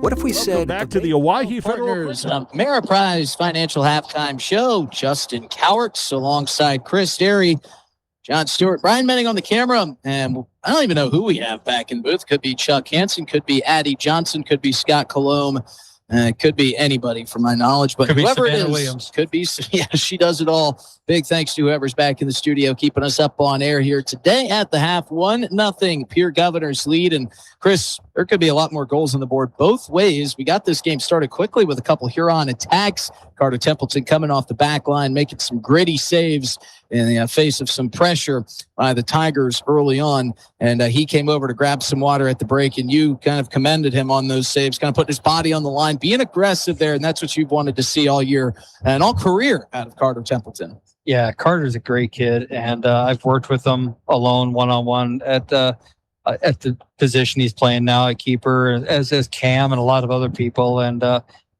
one thing about Carter is he has great hands. He has great eye-hand coordination, and his hands are soft. Obviously, he plays baseball. He's a heck of a baseball player as well. So he does a lot of things really, really well. And as big as he is, he's a lot more agile than a lot of big guys who are keepers like he is. So I had to give him his dues. He's a good kid, and of course, those kids, they always like to hear an attaboy every now and then. So had to give it to him, and I'm sure I'll talk to him later on. And it certainly stopped an opportunity for Huron to jump out in front early. They came off the bus, the more aggressive team, but after those couple of saves, looks like the Pierre Governors kind of settled in. Possession started to even out a little bit, more opportunities, and a whole host of corner kicks came for the Pierre Governors. They would find their first and only score of the game off of Caden Aharts. We talked to the statistician, Everett Norton, given the assist on that, well earned, but Wyatt Martinmas got that whole play started. A couple crisp, clean passes for Pierre led to Caden Aharts in the first goal of the season for the Pierre Governors. Yeah, and again, it was Wyatt did a great job. He put that ball into space behind that back line, and I know personally because I coach Wyatt in the offseason, we work on that quite a bit. When the defense is playing a line like that, put the ball in back behind and run in, and Coach Blanchette was over here yelling at him to do that sort of thing. So it was good to see him, and once they did it, they got that opportunity, and they got a couple more opportunities because of it. And I think this second half, it's still going to be there. They just need to take advantage of it and really press those two center backs, because I think that's where there's an advantage for the Governors is those center backs, run those channels between the center backs and the outside backs and to see what happens. But now the advantage kind of switches to the Huron Tigers and Leah Branaugh's team as the wind goes to their back. Some of those goalie kicks are going to clear out a little bit further, a little bit more pressure going to be able to be shown by this scrappy, quick, and aggressive Huron Tigers team. If you're the Pierre Governors, one, how do you stave off some of those opportunities, keep the ball out of the net if you are playing defensively against the Tigers? But two, how do you try to find that second, maybe even third goal to really just kind of relieve that pressure of a scoreless start thus far? It's going to all depend on what Coach Blanchette really wants. If he wants them to stay aggressive and win the ball, then you've got to keep your line high. You've got to win the ball in the midfield. You've got to shut down those attacks. You've got to, by stopping the service in the midfield, which means shutting down Mr. Min and a few of those others. But if he doesn't want to do that and he wants to drop the line a little deeper because of the wind, then the back line needs to stay connected to the midfield. They can't have that gap between the midfield and the back line, because that's where the Huron players, they're going to jump into that spot and they're going to find those little passes that they got where it got them a couple of opportunities in the first half. And if it was anything like the first half, second half is going to be an exciting one. And we've got a great second game coming up on our doubleheader slate. And I think all of us listening, all of us involved, we extend a warm congratulations to the Huron Lady Tigers. What a win it was on Friday night to snap a 111-game winless streak. If it was going to be anybody, you're happy it was the Huron Tigers, because when you watch the way that those girls play the game, it couldn't happen to anybody better. We'll talk more about that as we get closer to our second of two games here tonight on River 92.7, but we've got 40 minutes to finish between the boys of the Huron Tigers and the Pierre Governors coming up after this. You've been listening to the Wealth Partners of Ameriprise Financial Halftime Show. Second half action coming up after this break on River 92.7 and drgnews.com.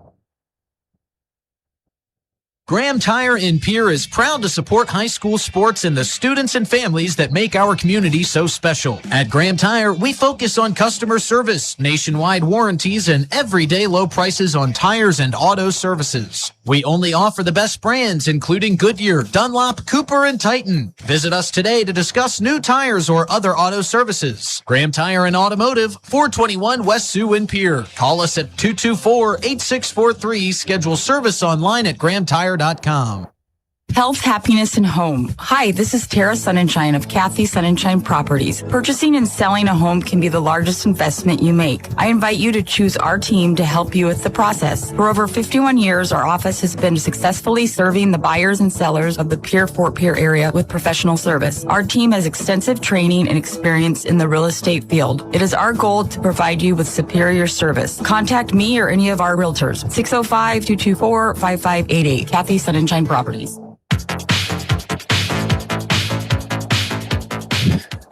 Start of the second half coming up here at the Pilk. Justin Cowarts alongside Chris Derry. 1-0 Governors lead as both teams take the field. And Chris, a lot of times we see these teams take a couple warm-up kicks, maybe do some jogs. Neither team partook in any of that. It's hot. They look to conserve energy, and you could kind of see some of the guys running on fumes there at the end of the first half. Yeah, you could. And the amount of energy both teams put into that first half, it'll be interesting to see if they can keep that energy in the second half. The fitness level Huron, they've had a good fair amount of games as well. They've been a little bit more spread out than Pierre, but they've had a fair amount of games as well. So both teams have had a good amount of games, a lot of heat so far at the beginning of the season. We'll see what the second half brings, but so far it was a heck of an entertaining game in the first half, and I expect nothing less the second half. Yeah, and this Huron team, they have had a pretty rapid start to the season, of course, playing Mitchell on the 14th, a team at 2-1-0, losing to Aberdeen, who is 3-0-1 on the year. That game was played on the 18th. Their last game yesterday on the 21st against Douglas, and then the day after, losing to Spearfish by 1. Really, really good last two outcomes for this Huron Tigers team as they start on the attack to start the second half. And it's Mr. Min dancing around defenders, pinwheeling, doing a 360, but having it taken off the foot. A gorgeous move, nonetheless, by Mr. Min. And some physicality at midfield will retain the possession by T2 as the Tigers will turn it and bring it back across midfield. Yeah, and Mr. Min trying to pull a Maradona at full speed like that. That's a tough move. You got to be pretty nimble and agile, and he still almost pulled it off. Yeah. The ability to just stay on your feet while making a move like that defies physics to me, but to be able to dribble a ball in the midst of all of that as well, just kind of shows what you were talking about earlier in the broadcast of you could see how much soccer this Huron Tiger team plays outside of sanctioned SDHSAA soccer.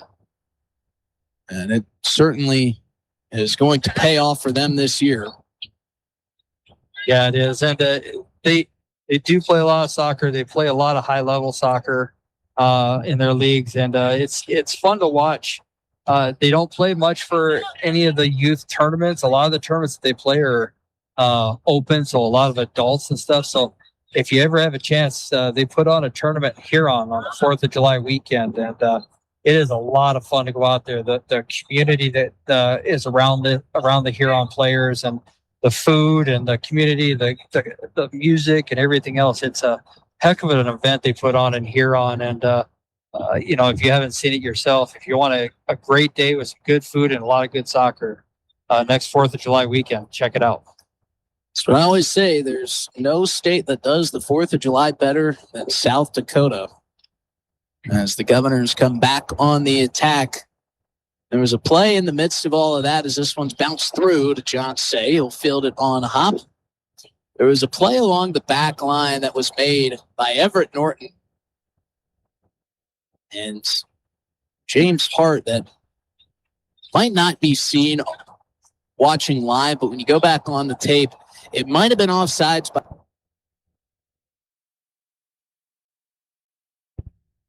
from getting behind, the offensive player from getting behind him with the ball. If it wasn't offsides, it would have been a one-on-one opportunity for the Tigers on Carter Templeton, but James Hart was able to thwart that. Here's another quick run up the far side, but Templeton coming to a foot-first slide as Jose Lay is bearing down.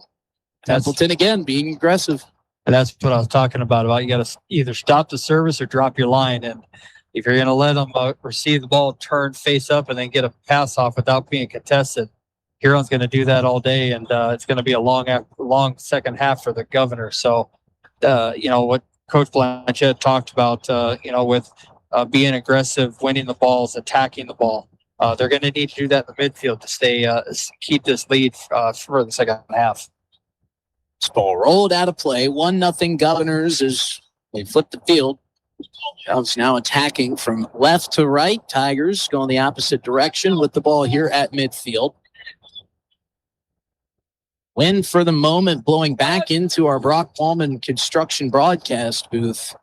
It was blowing from right to left, but now in the face as it continues to swirl. Mr. Min controlling on the offensive third. Blanchette wanting them to pressure this long, low percentage shot. Bounces once off the foot of Min into the hands of Templeton. And that was Mr. being frustrated right there. You could hear Coach Blanchette. You got to step to him. You got to attack him because he don't want him to face up and either take that shot or put a pass in. So good job, Caden Aharts. And frustrating mister, and that's why you saw that shot and the little flap of the hands afterwards. He was frustrated with the pressure. Jacoby LaRush, a little dead-legged after that kick. It was out of play. Tigers possession. Caden Ahart's able to take this soft pass away. Just as quickly bodied off of it. Looks like the Tigers wanting to get back to a little bit more of the possession game. They are tired of what the Governors faced in the first couple of games, just kicking it away and then playing defense. Yeah, they're going to poke and prod. They're going to keep, if they play the kind of soccer they want to play, they're going to poke and prod. They're going to keep making the little passes, look for the little seams that they can split and run into, or the channels. And so far, Governors have done a good job of keeping it clean. Hopefully, they can continue it as the second half rolls on. Ryan Martin Moss out there in the starting rotation to start this second half as Everett Norton tried to pop a pass up ahead to him. Parker McQuistion gets played off the ball by Hey Musso. Long will pitch it up ahead, off the head again of James Hart, as he's kind of locking down this back line defensively for the Govs. And exactly what he needs to do as well, because he's got him and Marty Blanchett need to stay connected back there to the outside backs and to that midfield line, and not let any of those balls get in behind them and make it a foot race, because neither James Hart nor Marty are going to win a lot of those foot races with this front line of Huron. Crossing pass by the Tigers in hopes to open things up a little bit, but Parker McQuistion able to step in between that pass. Now the Govs are on the attack. This one will be rolled out of play. Clee 2 sends it out of bounds. Throw in and substitution coming for the Governors. Is into the game is John Sayer. He'll check out Kareem Ben-Hiba.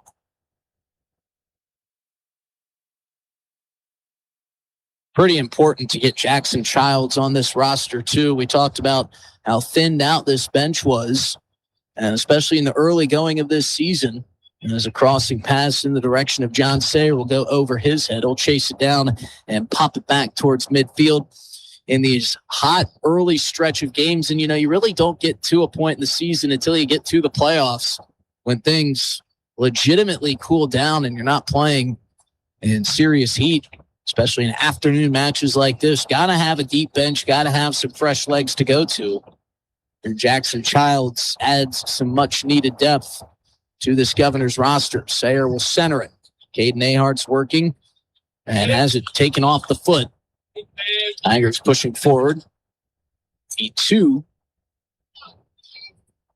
And it back to LaRush. LaRush across midfield. Slide tackle. Did he get ball? No whistle.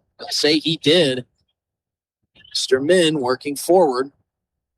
Going to draw a whistle here as he's tripped up by Everett Norton.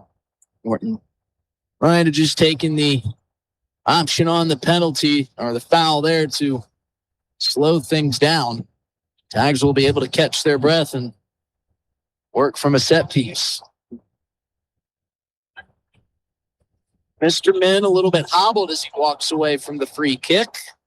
Yeah, I think he was just collecting a little bit of his, collecting himself a little bit, giving his guys time, figure out what they're going to do. I think this is a little too far out for a shot, but I won't put it past anybody out here. Austin 2 to take it.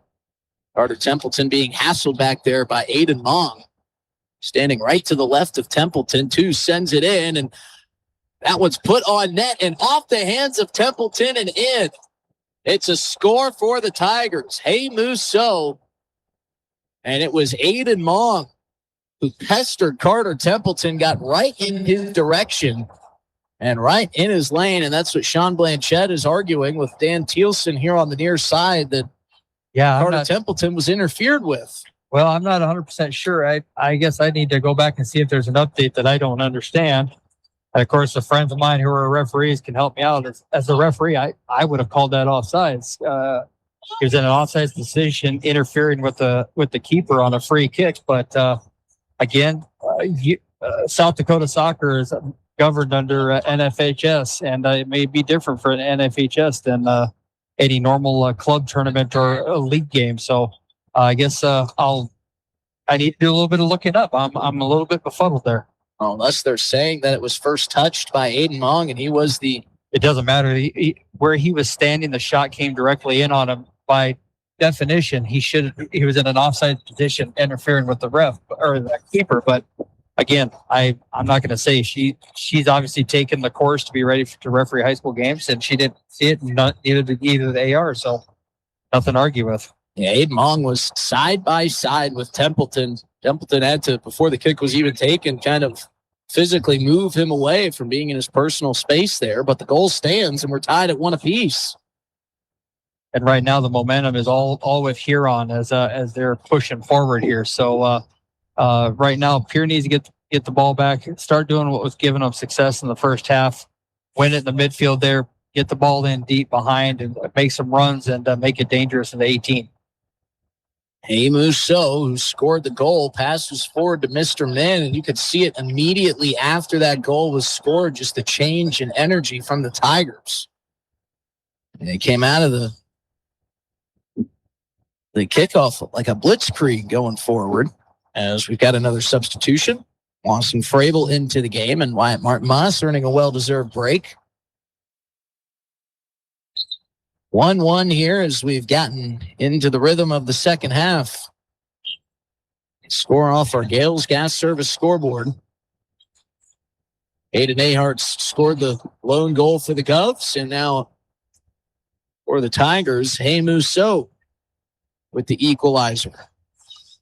Yeah, now this is going to become one of those grind games for Huron. You know, they're on the road. They're happy with the draw. They want to win, but they're happy with the draw. For the Governors, you know, you haven't had a win all year. You've finally got the goal monkey off your back. You got the goal. Now you want the win. So they're going to push a little bit. And if they can stay relaxed and get back to what was successful in the first half, they'll be fine. But right now they seem a little bit out of sorts and need to get back into that rhythm again. Aiden Mong working forward. Beautiful feed to Mr. Min. Working out in front. Marty Blanchette with the deflection on the shot. Great job, Marty. Long will stay with this one just outside the penalty area. Sent off far side, left-footed shot will steer wide of the net. Off to the left of Carter Templeton. Rowan Getz will check in. One of the 3 7th graders on this roster. Parker McQuistion will slowly jog off. And now if you're the Pierre Governors going into the wind and playing against the momentum, feels like you've got to rely on your go-to guys, and that's Caden Ahart and Cale Shrake. Those 2 captains. Throw Jacoby LaRush in that mix. As we've got a whistle and a foul committed by the Tigers.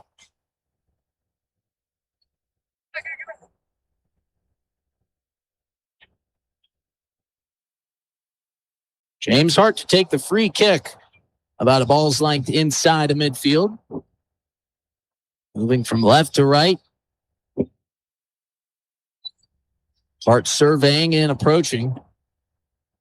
High side spinning kick bounces through off the head.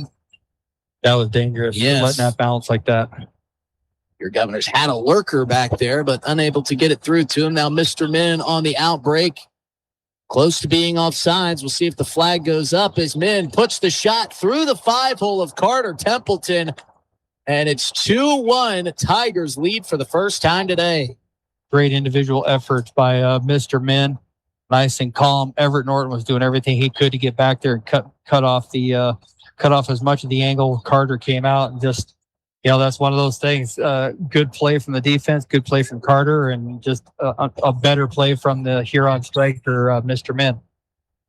Min in step with the back line of the Governors' defense. Turned on the Jets, got out in front, and went between the legs of Templeton. Near impossible save, near perfect shot from Min. Makes it 2-1 on our Gales Gas Service scoreboard. Quick sub here.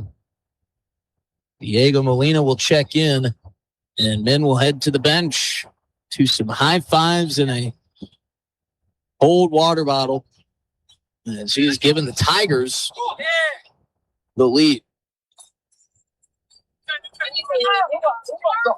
Caden Aharts to throw it in right in front of the Governor's bench. The urgency picked up a little bit here for Sean Blanchette and his team. What is that? Internal clock. We'll ask Chris Derry in a moment as LaRush forces it forward. Crossing pass. Beautiful step through. Knifing through defenders. Shot on goal. Deflected away. Cale Shrake. A couple of Tigers in his way. That one getting to John Say in between the pipes. Rush back with it. Tripped up. That will be a foul. We'll see if that draws any paperwork. Yeah, to me, that would have been a card. But we got the free kick here. Now you just need to set up, get your numbers forward. Cade needs to get in the mix in there. You see Marty coming forward. These free kicks, especially in a game like this, are valuable. You need to make it dangerous. You got an 8th grade keeper against a lot of size. Make it dangerous either with a shot or a good header. Jacoby LaRush from the far side. Sends the free kick in, deflects off the head of a Tiger. John Say coming out, losing control of the ball, and that one's going to be steered past the back line by the Tiger defense. That was as dangerous as we've seen, but it will set up a corner kick for the Governors. And LaRush to take it. That ball was free for what felt like an eternity for John Say back there.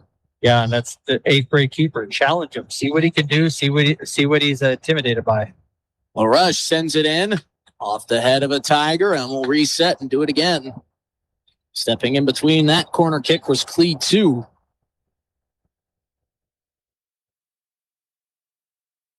Deja vu for LaRush. This one floats a little bit longer over the head of his intended target, Holden Semler.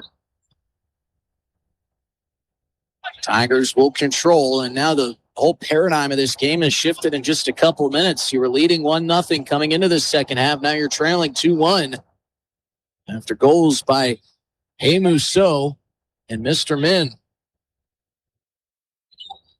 Heavy contact on the slide tackle. No whistle drawn by Everett Norton. And T-shot 2. Physical play, played on. Like to see that both players gave each other a little, hey, you okay? Yeah, you okay? Yep. So good hard play. Doesn't have to be dirty or anything. It's just good hard play. Good job, both of them. John Blanchette has been more vocal than I feel like we've heard him. I agree. And he knows the magnitude of this game. Though early in the season, we're only 4 games in, 3.5 to be exact. The Governors still looking for their first victory this year. Cale Shrake loses the dribble off the slide tackle. Tigers back on the attack. Aiden Monk chipping it in. Beautiful side touch. Contorting the knee was Everett Norton. That was intended for Satu. Cutting back in from behind. Norton able to stick the left foot up and deflect it away. This long chip in from T-Satu off the mark and out of play, setting up a goalie kick. Yeah, I feel like he was trying to see if he could, the quote-unquote heat check and see if he could catch Carter not paying attention, and he wasn't anywhere close. So good stuff for the Pierre Governor. Now let's get back to what they've been doing well. Get the ball, work it forward, find the space and work into that space and use your attributes that got you the lead in the first half. Short break for Mr. Min. He's back in the game as we come up on the midway point. 22 minutes to play in the match. Tigers leading 2-1 over the Pierre Governor boys. Working hard, Norton. And Min both getting tangled up. 2 very good players going at each other right there. And it's always fun to watch those kind of matchups when you see those. Rowan Getz will check out as Kareem Ben-Heba will check back in. Efrain Cuevas Soto also checking in for the Tigers. Templeton will clear this direction when knocking it down over the foot of Ben-Heba. Soto working around on Ben-Heba. 219s going at it. Mr. Min dancing in traffic. Sean Blanchette asking for the Governors to attack the ball, and right on cue, Caden Ahart's bodies Min off of it. Takes it away. Marty Blanchette far side sets it for Cale Shrake as the Governors will look to possess and then attack. Cale Shrake slicing around the defense. Beats 3 in one fell swoop. Now looking to make it 4 as he takes it into the far side corner. Looking for a centering pass. Low for John Sayer through the legs. Ahart's with a left-footed shot off the mark. And a save by John Say is bearing down on him. Great stuff there by Cale Schrake. Individual effort to beat 4 guys. Put a dangerous ball in there, Caden Ahart's. That's what Pierre needs to do right there. Take advantage of these things that have gotten you the lead in the first half. Attack that outside width, attack the middle with the crosses and your size and physicality. And Kareem Ben-Heba was the one to supply the pressure on John Say. All the Tigers could do was kick it back out behind the net. The corner kick was to no avail for the Governors. Cale Schrake, he looked like a gazelle floating through defenders on the far side, able to set up that opportunity. Innate ball handling there from Schrake. Good shot by Caden Ahart's. Good defense by the Tigers. Got it all the way through to John Say, but he was able to just knock it down, and Tigers were able to clear it out of bounds before Kareem Ben-Heba could get there. As we go past the midway point of this first half, Tigers in front 2-1. Long outside kick from Mr. Min. Misses everybody and rolls through to Templeton. Yeah, I kind of feel like that was a wasted opportunity by Mr. You got some guys that were pushing forward. Just get that ball in behind and see what happens.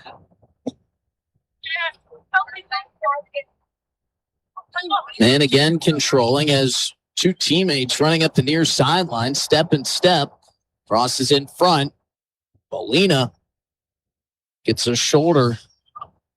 Loses the control, and we've got a hydration break here in the second half. Things are tightening up here for the Pierre Governors, trailing 2-1 to Huron. It is our second half Coca-Cola bottling timeout. We'll see if Sean Blanchette can get his guys right for the final 20 here on River 92.7 and DRGnews.com. Back in a minute and a half with the second half here at the Pilk. Ready to hit the place lake? To lock up money. It's a place to set it free. What if the point of banking wasn't to bank at all, but to put your ideas to work? What if your bank asked, what if a little more? Well, what if we told you we do? We're American Bank and Trust, where what if meets why not?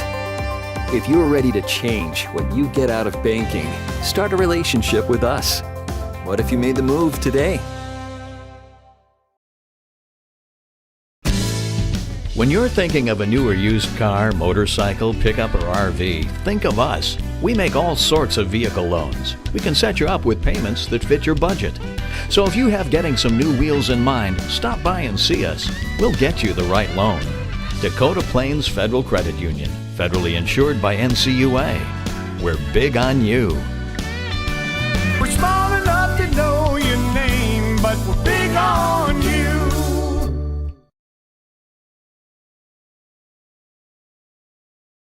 Best of luck in today's competition to the Pierre Governors from Black Sheep Agronomy, your local agronomy experts. Black Sheep Agronomy wants you to have a successful farm plan, and they're focused on products and practices that work in this region. As community members themselves, Tyler, Tice, and Austin support area students who work hard in their school and extracurricular activities. Good luck, Governors from Black Sheep Agronomy. Call 842-6104 for all your agronomy needs.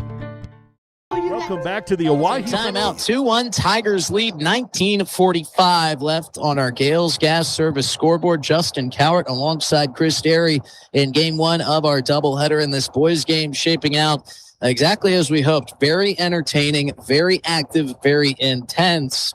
But the Pierre Governors are going to need to do something here in this final 1945 if they want to get out of here with their first win of the season. Yeah, it's, right now you can tell the pressure is there for the boys. You can tell the pressure is there for the coaches. It's tough to start a season. Yes, they played some very tough opponents. They played a really tough schedule. They went on the road and got a good quality draw against a quality team. You came in here with expectations. Hey, have we righted the ship? And now here you are in this situation. And this is where, you just gotta take a breath. You gotta get calm.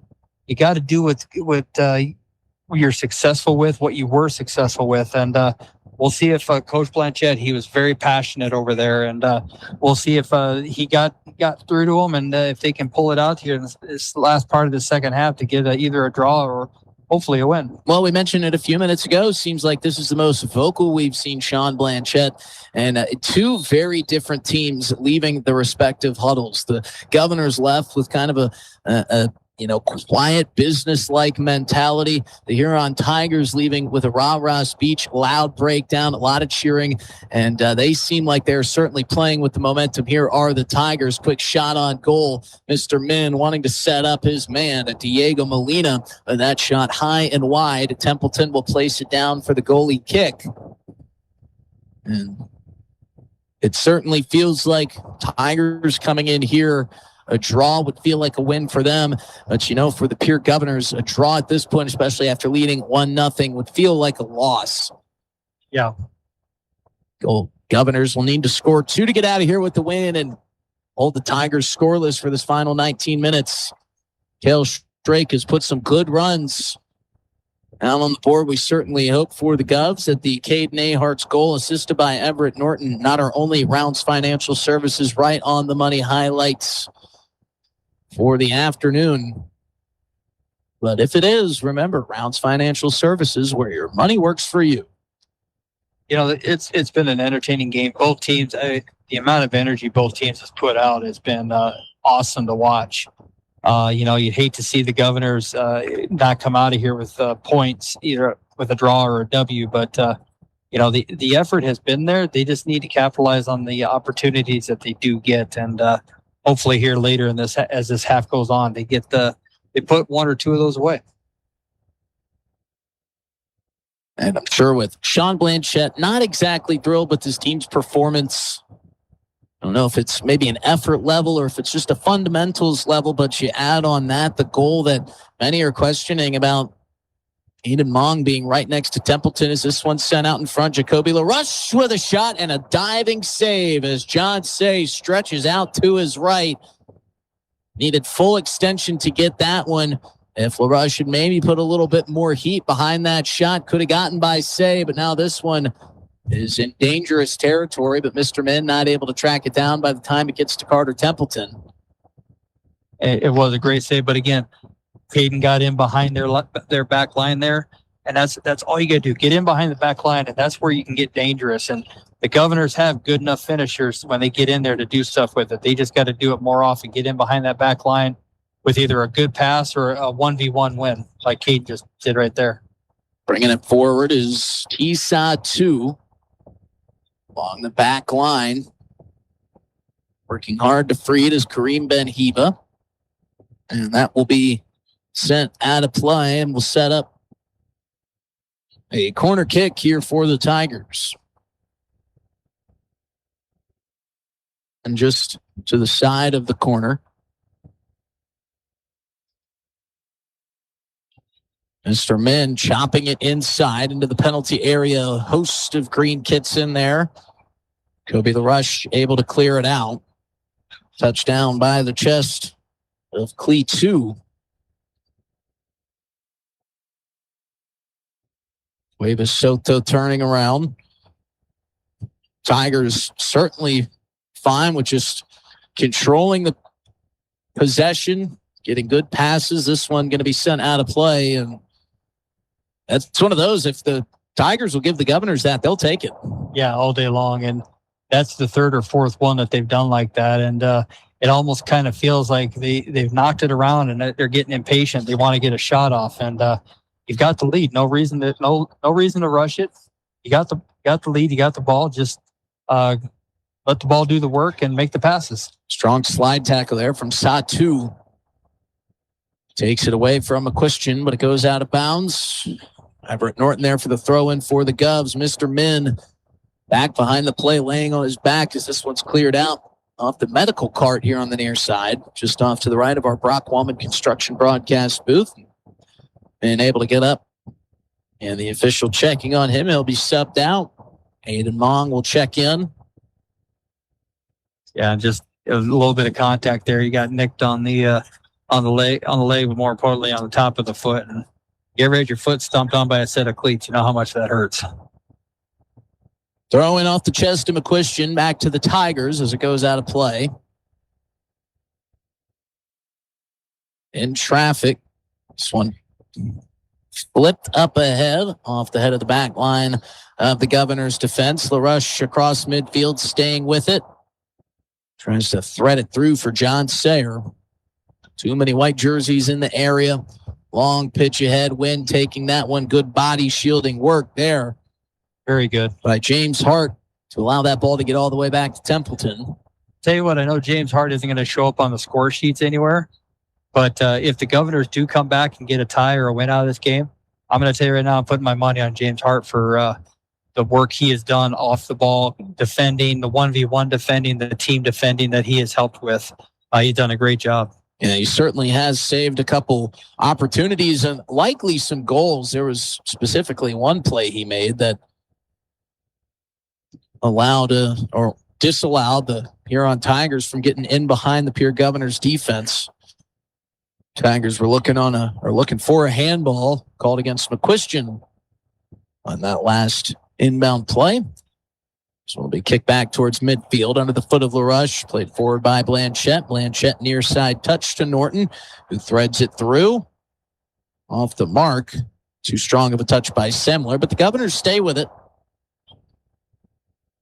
Rush turning. Tried to feed that one through to Wyatt Martinmas, but Martinmas and LaRush not on the same page. That might be some of the inexperience there from Martinmas, which is going to happen as a seventh grader playing at the varsity level.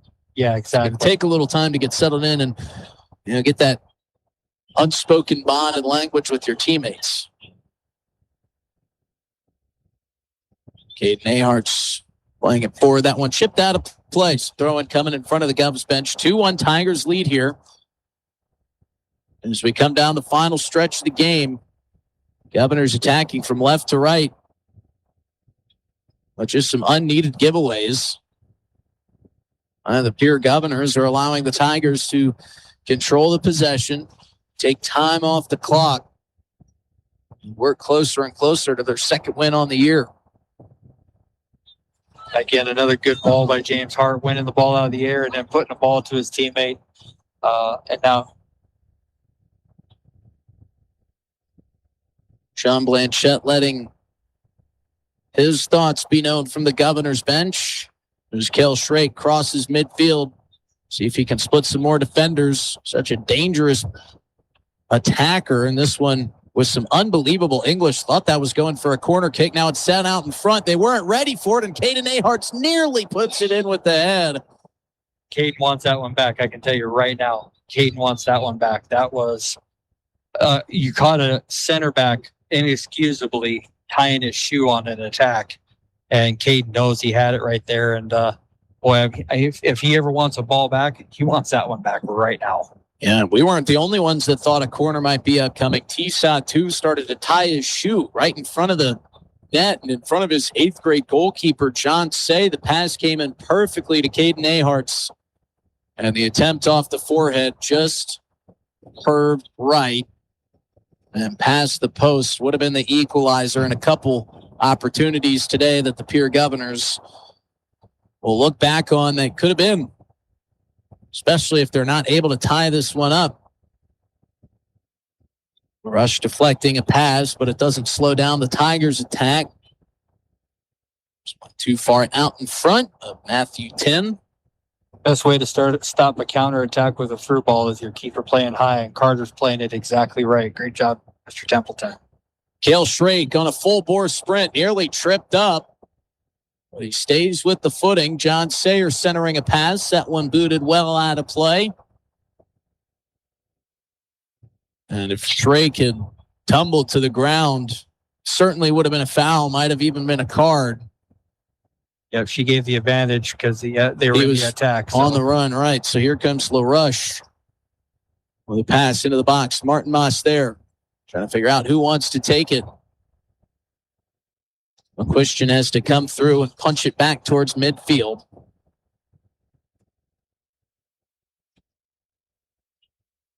Everett Norton dances around the defender. Strong slide tackle sends this one a mile high. 8 Hart's able to keep it in before it goes out of play. Mong will pass it through up to midfield. Tigers coming through off the hand. Didn't see it. Hey Musso working his way forward. He's got one of the 2 Tiger goals. 10 minutes to play here in the match. Tigers leading 2-1. This one out of bounds. Off the Govs. Quick throw in by the Tigers. And now if you're the Govs, you've really just got to be thinking, get the ball forward. Get the ball forward. Get us an opportunity. Try to tie this thing up, and then we'll see what happens in the last couple of minutes. Tigers learned that the hard way against Spearfish in their 1-0 loss. A question through to Aharts, who dishes it off to his right for Holden Semler. And you're starting to see the Huron there. You can see they're starting to panic a little bit. 2 guys going to the same ball a lot of miscommunication here. So Pierre needs to take advantage of that if they get the opportunity. Played forward and stopped by Hey Musso as to not be offsides. Into the penalty area, working on McQuistion. McQuistion with some nice defense will let this one be kicked out of play. Throw in coming for the Govs. Couple substitutions coming in as well. Kareem Ben-Heba and Logan Meyer back onto the pitch. John Sayer coming off, as is Everett Norton. Crunch time here for the Governors.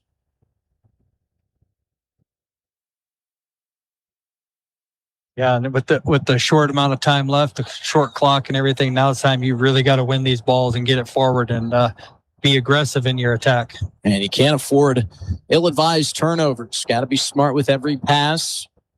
Got to be controlled in your attack as Martin Moss tries to send it back to midfield. Tigers continuing to hold the possession. Just working minute by minute. Long crossing pass, not able to be tracked down on the backside by Aiden Mong. Yeah, and I think he would have been offsides anyway.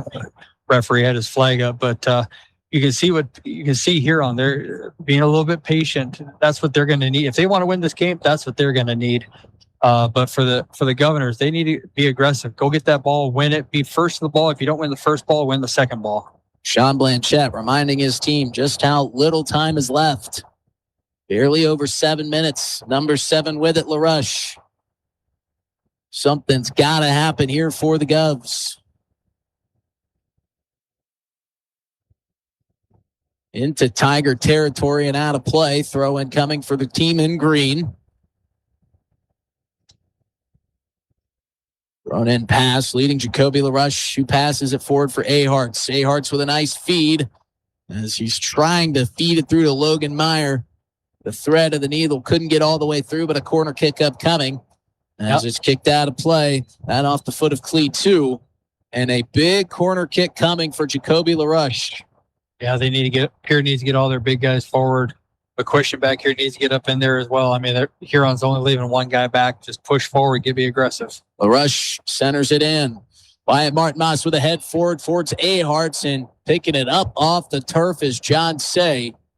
Another threat that comes up empty for the Govs.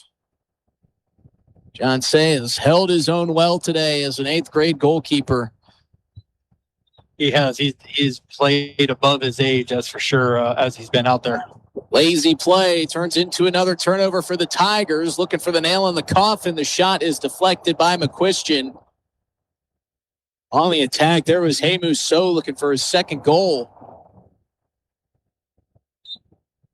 And it looks like Jacoby LaRush is on his back, a little dinged up. His teammates will help him up off the turf. I think that's a little bit of exhaustion, a little bit of frustration, and a whole lot of what do I need to do right now? So just a little bit of everything. For Jacoby LaRush, Templeton will heave it in with the right hand far side for Shrake.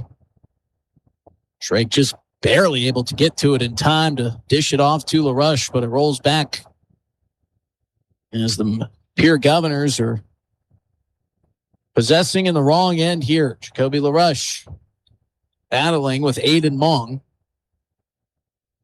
Played in the middle for Logan Meyer. And off the Governors, out of bounds. Yeah, you can tell right now this is the it almost feels like, I don't know about what you think, Justin, but it almost feels like it's one team nervous about pulling this out and one team nervous about losing.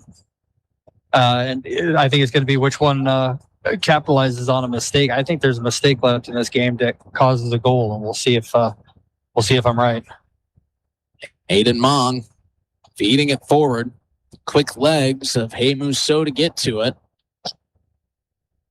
I don't think the Tigers much care if they register another shot attempt in this game. If they can just do this for the final few minutes, they're going to get out of here with a huge win. And on paper, I think a lot of people would say an upset. I'll tell you what, I would, but this is where Caden needs to take advantage of his opportunity. And he's charging his way forward, step in step with the Tiger defender. Able to get his foot in for the moment was Manor 2. Ahart staying with it. Trying to do what Mr. Min did. Pirouetting on the ball. Stays with this pirouette. Shot just wide. And that was a great individual effort by Caden. It sure was. He was able to get rid of two defenders on the step and spin. The pass out in front to no avail as the shot rang wide.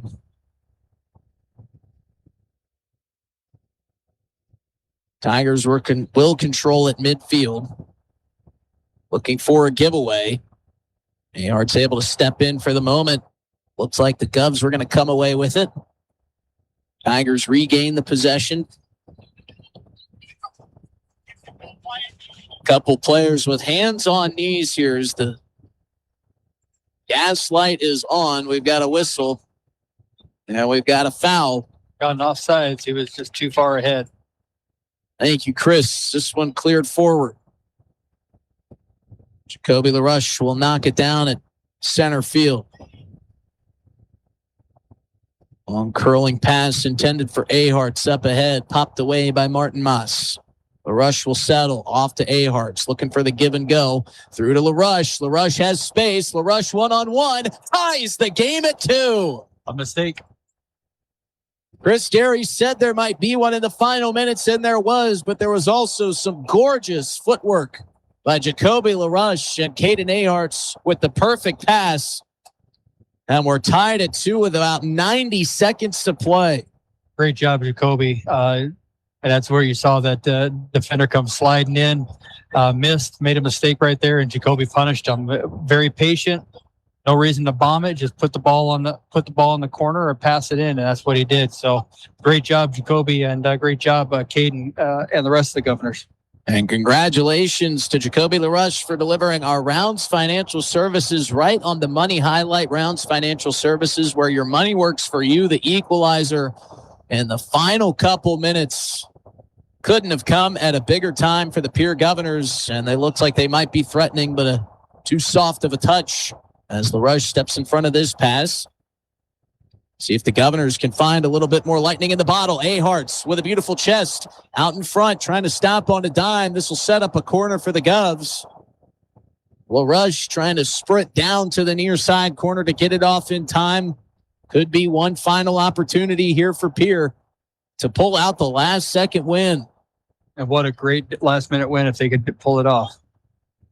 Could change the trajectory of the season. High floating kick. Out in front, McQuistion hopping for it. Left-footed shot, deflected away.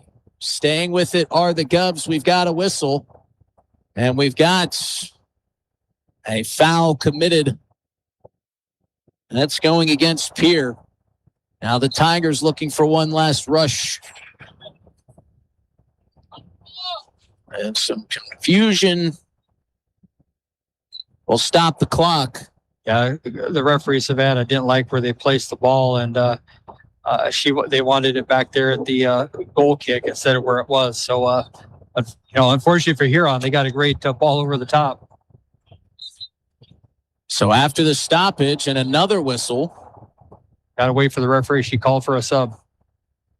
So allow the sub to come in. Officially on the Gales Gas Service scoreboard, 1 minute and 13 seconds remaining. Might be the most exciting draw we have all season. But again, this 1:13 could feel like an eternity. Both of these teams have given themselves looks. Everett Norton charging through. Good touch here by Aharts. A lot of contact, and Everett Norton on his back. Wanted the foul. Didn't get it. Quick throw incoming. Ben Heba to toss it in. Ahart settles. This is where his veteran presence comes in huge out in front. And Say will field it on the fly. Logan Meyer was lurking but wasn't able to get out in front of that pass in time. McQuistion will head it forward. Blanchette settles here on the near side. 2-2 tie in the final minute. Govs looking for the golden goal. This one will be pushed out of play. Throw in coming for Pierre down right near that near side corner flag. Blanchette settles. Going to get trapped in the coffin corner on the near side. And this will be a Governor's turnover off the foot of Blanchette, thrown in by the Tigers. Final 10 seconds. Throw in for Norton. Just got to put one towards the net. Meyer with the pass, and time will expire on our Gales Gas Service scoreboard, and it will be a 2-2 Tigers and Govs draw. What a second half it was. What a first half it was. What a game in whole. As we bring it to our post-game show brought to you by Bauman Lumber. We've got a lot to recap here, Chris, and we will get to it in our Bauman Lumber post-game show coming up after this break. We'll hand out our Player of the Game shirt, which is sponsored by Cowboy Country Stores. We'll get to our Herman Endodontics big play of the game, and of course, look ahead at game number 2 of our doubleheader here on River 92.7 and drgnews.com. At Beck Motors in Pierre, we're here for more than just your next vehicle. Whether you're looking for a new Chevrolet or Cadillac, a quality pre-owned vehicle, dependable service, or collision repair, our team is ready to help. We've been serving Pierre and Central South Dakota for generations, and we appreciate the opportunity to earn your business. Stop in and see us on North Garfield Avenue. Beck Motors, Chevrolet and Cadillac in Pierre.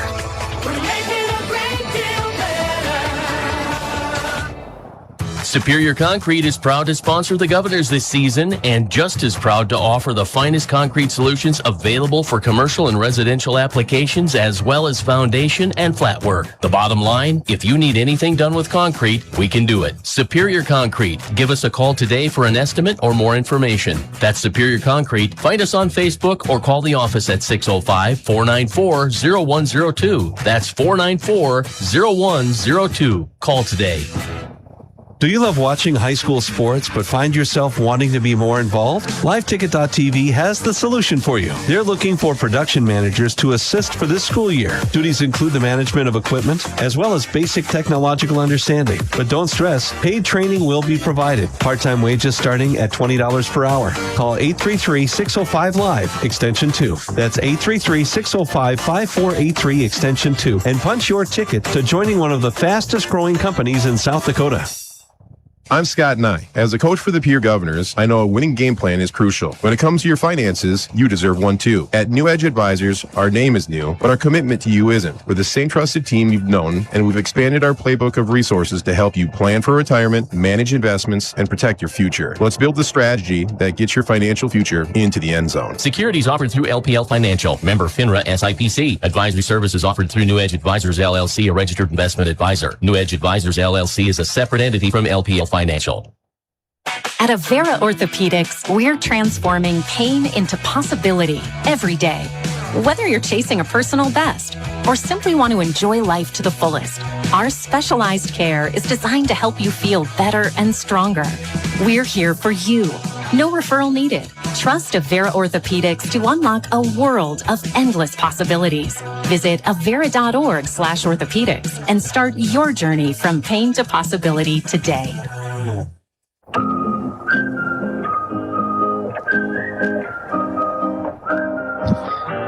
Back here in the post-game show brought to you by Bauman Lumber. As what a game it was, Chris. A couple of really good scoring opportunities for the Huron Tigers in the early going. Carter Templeton with a couple really strong saves. He's able to thwart those opportunities, keep us scoreless. Governors got on the board first with a goal from Caden Aharts that was officially assisted by Jacoby LaRush, but Wyatt Martinmas starting a string of passes that got the Governors out in front for the first time this year. It was their first goal in the season, and we thought maybe, okay, now the Governors can take a deep breath. They went to the half, and then it became the Huron Tigers game. To start that second half, they got a couple goals. It was Hey Musso who got the first goal for Huron. And kind of a questionable goal on that. It was number 2, Aiden Mong, standing right next to Carter Templeton. It looked like it could have been offsides, wasn't called that way, and the Tigers were able to capitalize with the wind at their back. And then they looked like they were going to be able to take the win home back to Huron. Immediately after, you could see the pace pick up for Huron. They were able to use that as a momentous push. They would then get a goal from one of their superstars, Mr. Min, take the 2-1 lead, and then it was just all out from there. Let's just try to get back in the bus with the victory. Looked like some nerves on both sides. I think you said it best. It looked like one team was trying not to lose the game, and the other team just didn't know how to win the game. And you could kind of see that all playing out. And then in the final couple minutes, some of the superstars for the Pierre Governors and Jacoby LaRush and Caden Aharts were able to regain control and get a huge goal from Jacoby that would end up tying the ball game. That would bring us to our 2-2 draw. Just an all-around just awesome game to commentate. I couldn't imagine being one of these players right now. I have a feeling there's going to be some cramps a little bit later on because they were going full bore, all out, all afternoon. Yeah, they were, and it was an exciting game. There was a lot of opportunities for both teams to win the game, and what you saw there was two teams that are both kind of sitting in the same spot in the rankings. They're sitting in the same spot in the season, and are kind of mirror images of each other. And it was fun to watch. Great job. So let's get to our Hermanson Endodontics big play of the game. Before we do that, let's hear a word from our friends who sponsor it at Hermanson Endodontics. Quality comes first at Hermanson Endodontics. Dr. Brian Hermanson serves innocence of youth. Is there anything any better? But soon they'll be in high school and facing all the same challenges you faced. How to make friends, how to fit in, how to be cool. We want our children to have everything they'll need to live fulfilling and productive lives. Make sure the kids in your family are among the more than 57,000 participants here in South Dakota who take part in high school sports or activities. Welcome back to the Owyhee. Final few minutes win at Jacoby LaRush and Caden Aharts were able to team up for that equalizer goal to make it 2-2. And, real quick, because we've got to get ready for the girls' game, that felt like a goal that could just kind of keep this ship going in the right direction. You felt like a loss there in a game that you felt like you could and should have won, would have been detrimental to this team's cause, but that was certainly a big play for the Pierre Governors today. Oh, absolutely. It's not it's too early season to say it's a season-saving goal, but I think it's a momentum-saving goal. They needed that to stay on the momentum that they had built from the last game, and hopefully give them the momentum that they need to go into the next game. So let's get to our next segment. It's time for the Cowboy Country Store's Player of the Game. Before we hand out this T-shirt, let's hear a word from our friends at Cowboy Country Store. At Ringneck Energy, their mission is to produce renewable energy that adds value to grain and livestock production, enhances the income of their investor partners, and provide a safe, rewarding work environment. Located at 901 Redwood Avenue in Oneida, South Dakota. Call 605-945-6900 or check ringneckenergy.com. A proud supporter of local schools and wishes all students the best of luck in all their activities during the school year, creating economic opportunities in our community. Welcome back to the Owyhee Pizzas, Champs Chicken, and more. Feed the family while on the go, then treat yourself to soft serve ice cream in cones and dishes. Convenience with a capital C. Cowboy Country Stores, Euclid Avenue and Harrison Avenue in Pierre and in Fort Pierre. And with such a great game, Chris, our Cowboy Country Stores player of the game can go two ways. Of course, Mr. Min just had a huge impact, had his fingerprint all over that, including one of the 2 Huron goals. He is our Huron Cowboy Country Stores player of the game. But kind of an unsung hero on the Pierre Governor side was James Hart. Some of the big plays he made on the back end today, certainly thwarting some goal opportunities for Huron. It won't show up on the stat sheet, but man, he really bailed out the Governors defensively today. Oh, I think the reason why they tied this game is because of James Hart. I know, all the glory goes to the scorers and assists and stuff like that, the saves that Carter made. But, I can count 4, maybe 5 times where James Hart, if he doesn't make the stop, the tackle that he did, or the ball win that he did, there's a Huron Tiger going in on goal 1-on-1. So congratulations to both of those guys for being our players of the game, sponsored by Cowboy Country Stores. Of course, the South Dakota Office of Highway Safety reminds you, phone down, eyes up.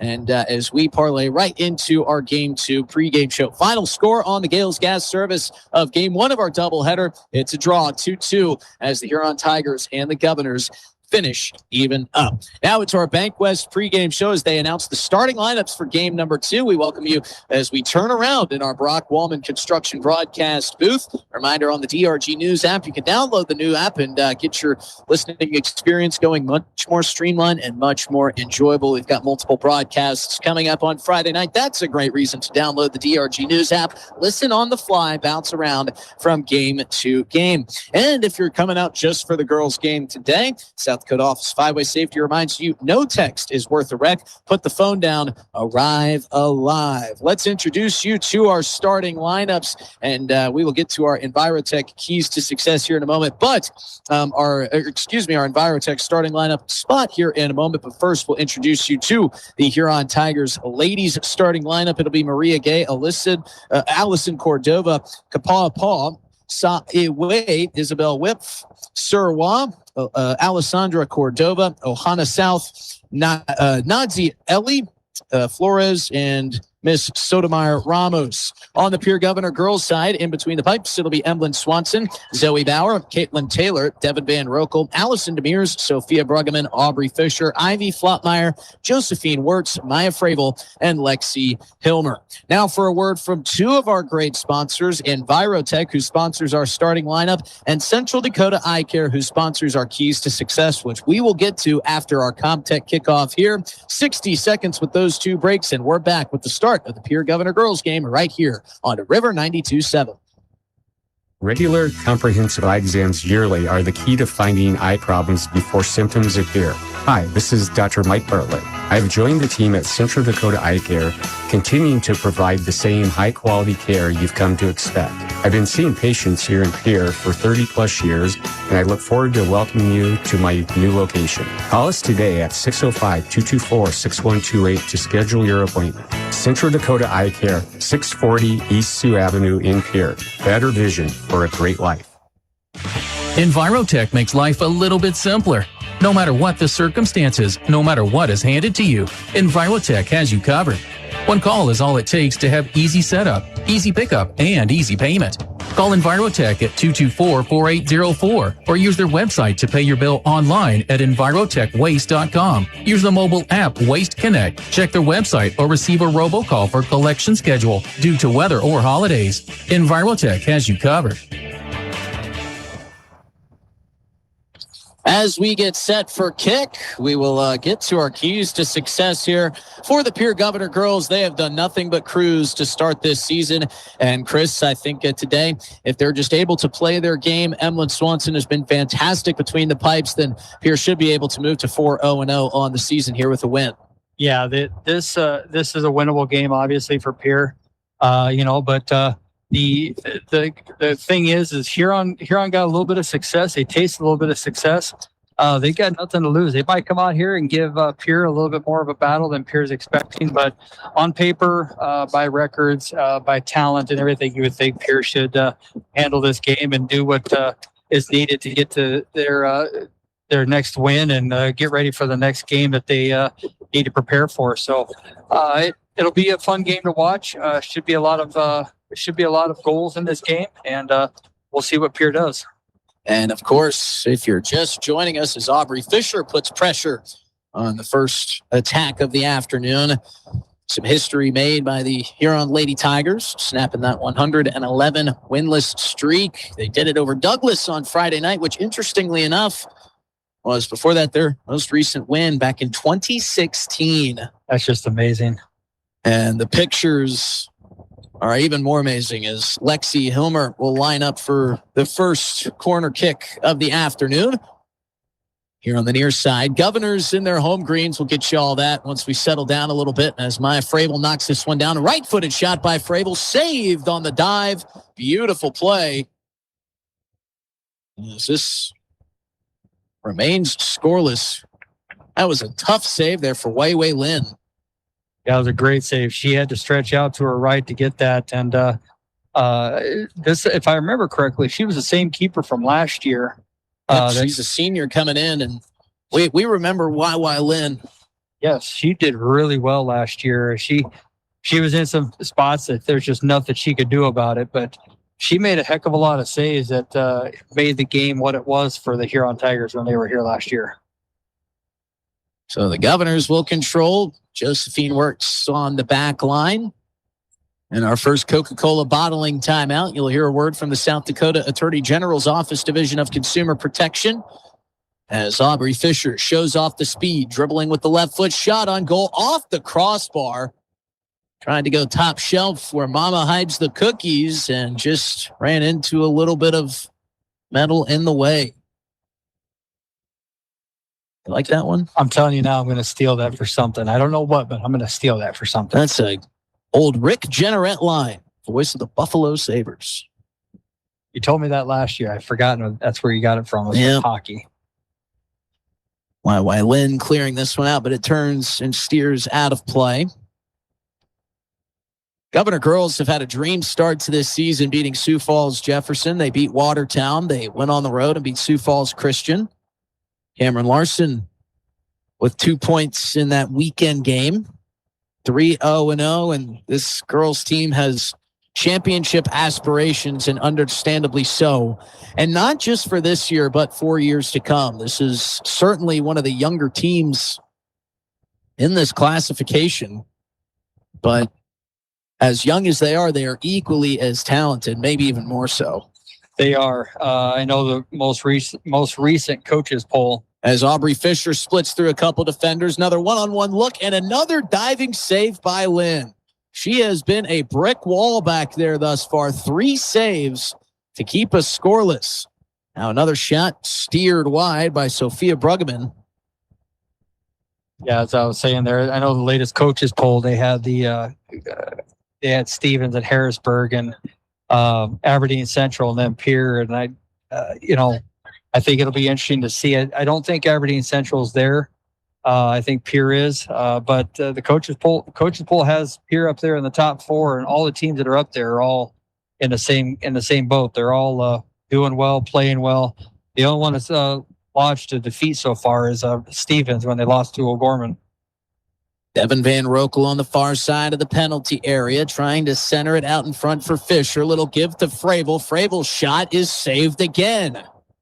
Wai Lin has been fantastic here in the first 5 or so minutes of this game, as we've got another corner kick upcoming. And Ivy Flotmeyer, who's kind of a corner kick specialist, going to be able to show off the right foot here, Chris. Yeah, she's had some dangerous corner kicks all season long, and it's fun to watch. I mean, they should have more goals than they do off these corner kicks. See if they can get one here. Beautiful feed from Flotmeyer, but the wind assists that one over the top of the crossbar and out of play.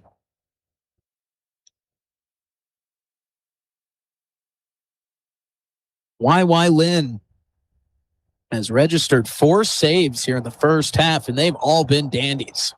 Yeah, they've been good saves. She's had to extend to her right each time, and she knows she can't catch them cleanly, so she's parried them wide, which is exactly what you should do. And she's, I know the record doesn't show it, but she is a heck of a player for Huron. Devin Van Rokel working the defender, kicks out to Fisher, who just crests it high over the crossbar. Another golden opportunity for the Pierre Governor girls. And you feel like if you just keep giving yourself those high leverage, high percentage chances, they're going to start finding the back of the net. As good as Wai Lin is, you're at some point think you're going to get one by her. Meanwhile, Emlyn Swanson has been unbothered back in the Pierre Governors area as the netminder.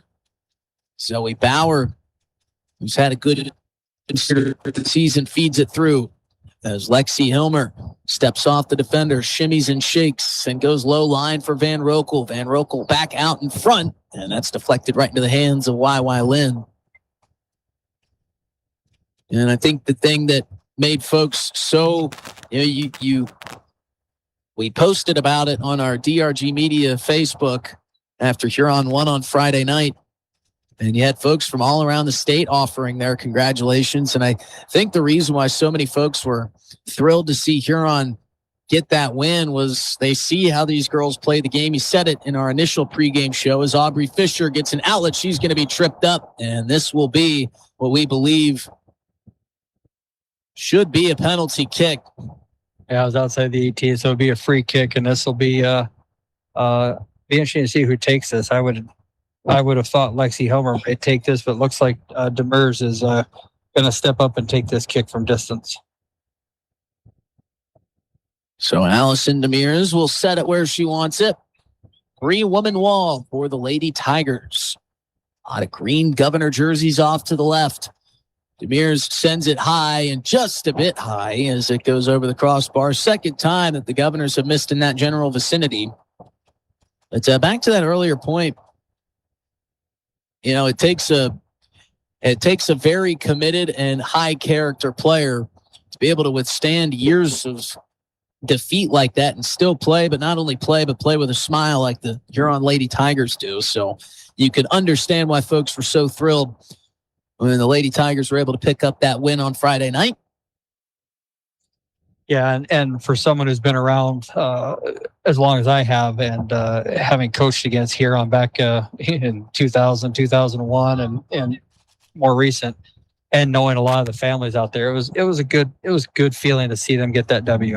Ivy Flotmeyer with the corner off the hands of Lynn, right into the foot of Sophia Bruggeman, but right back into the palms of Lynn. As that just was swatted down by Lynn. Bruggeman kind of caught her off guard. She wasn't able to get it up in time and was able to make the save. Meanwhile, Caitlin Taylor and Josephine Wirtz running into each other, and now an early opportunity for Huron as this shot is sent right across the nose of Emlyn Swanson. Isabel Whipf on the attack that time around. Oh, that was a whip. That family has been around the Huron soccer scene for quite a while. It's good to see another one out there playing. Good soccer family. Yeah, Zoe Bauer on the charge. That one steered past the back line. Corner kick upcoming.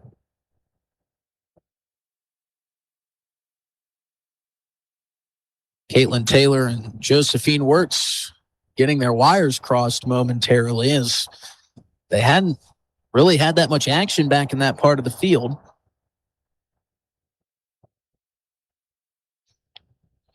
Corner kick upcoming here for Maya Frabel. Right foot boot. Low line drive off the shin of Lexi Hilmer. And a beautiful clean save along the line.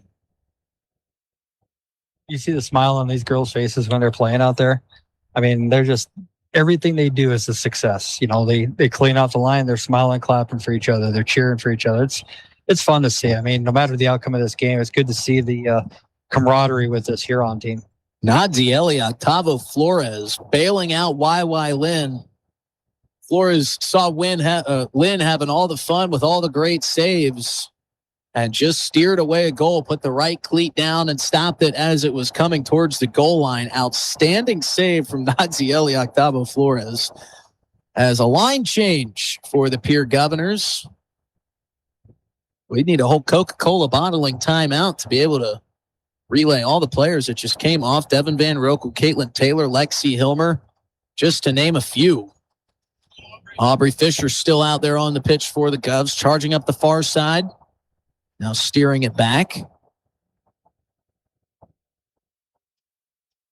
Emerson out in front.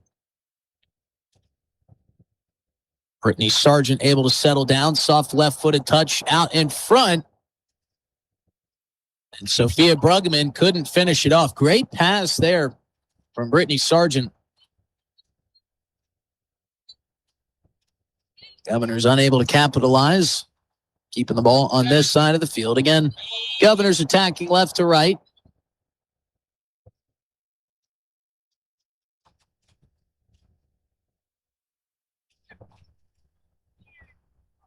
Sophia Bruggeman battling in the Tigers' defensive zone. Aubrey Fisher, who has always had great speed, with a gorgeous centering kick. And Brittany Sargent nails the first goal of the game.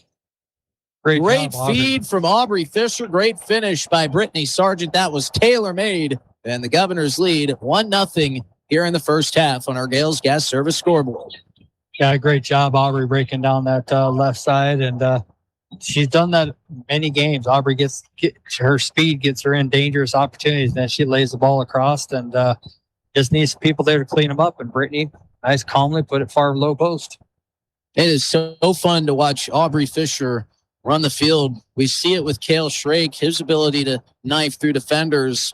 Aubrey Fisher just runs past defenders. she leaves them in her dust. She is fleet of foot, long legs, and uses them to her advantage as she gets the assist there. Brittany Sargent with the goal, and an early contender for our Rounds Financial Services Right on the Money highlight.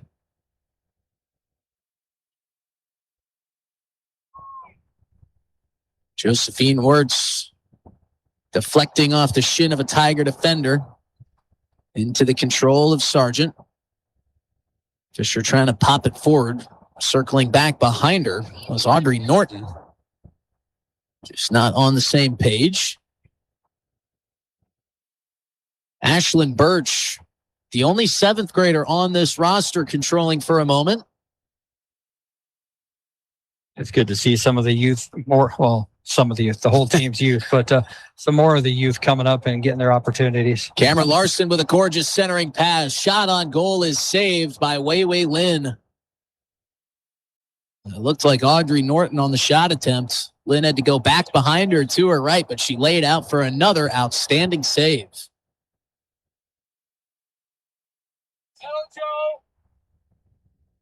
Tell you what, if I'm some colleges looking for a good goalkeeper, you've got 2 really good ones in this matchup here. Josephine Wirtz runs down that attack, takes it off the foot of the Tiger aggressor. Up ahead, Micah Klinger trying to work her way through traffic. Josephine Wirtz comes in to bail it out.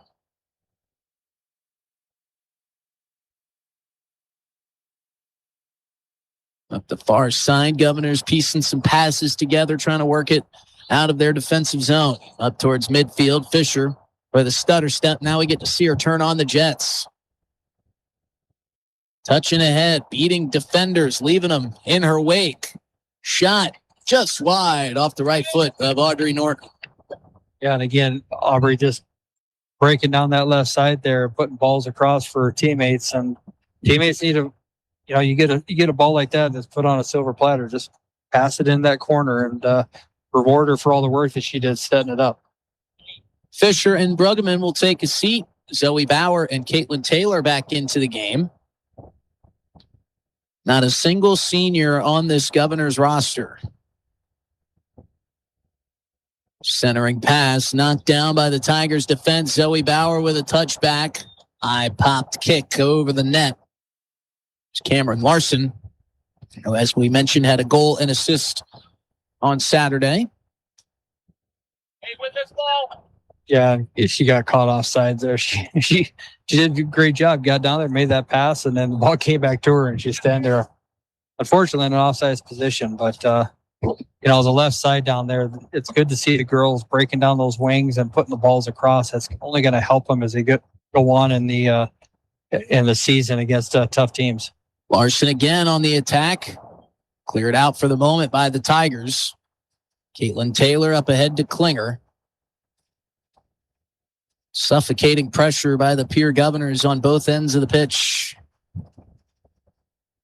And Chris, we talked about the coaches' polls and kind of how those stand. And you can't imagine that those will have too much change and too much shift unless there's losses by some of those top teams. That's just the nature of the beast when you play in this class. You have to let the play speak for itself. And that might suit the Governors well coming in to the later parts this season when postseason comes around as an underdog, as kind of a team that has flown under the radar. When you don't have any senior presence, maybe other folks don't think too highly of you as a squad, but you look up and down this roster, there are so many different positions and so many different players that can make an impact and do make an impact in different aspects of the game that this team can really be dangerous. And there's no reason to think that they can't achieve those championship aspirations that they've set for themselves. Oh, absolutely. I said it last week when we were here talking, and I said, to me, it was a Harrisburg, Stevens, and Pierre race. Watertown, maybe Aberdeen after that. Cameron Larson on the attack, centering for Sargent. Number 2 has number 2. And it's 2-0 Governors. Brittany Sargent with her second goal of the day. And this time setting her up was Cameron Larson, her second assist in as many games. And the Governors back out in front by a double-digit goal lead for the 4th time this year. Yeah, and again, another great run. Finish off the opportunity that's presented to you there, and Brittany did the right thing. Just nice, calm, just pass it in the back of the net. No reason to put any power behind it or anything like that. Just pass it in.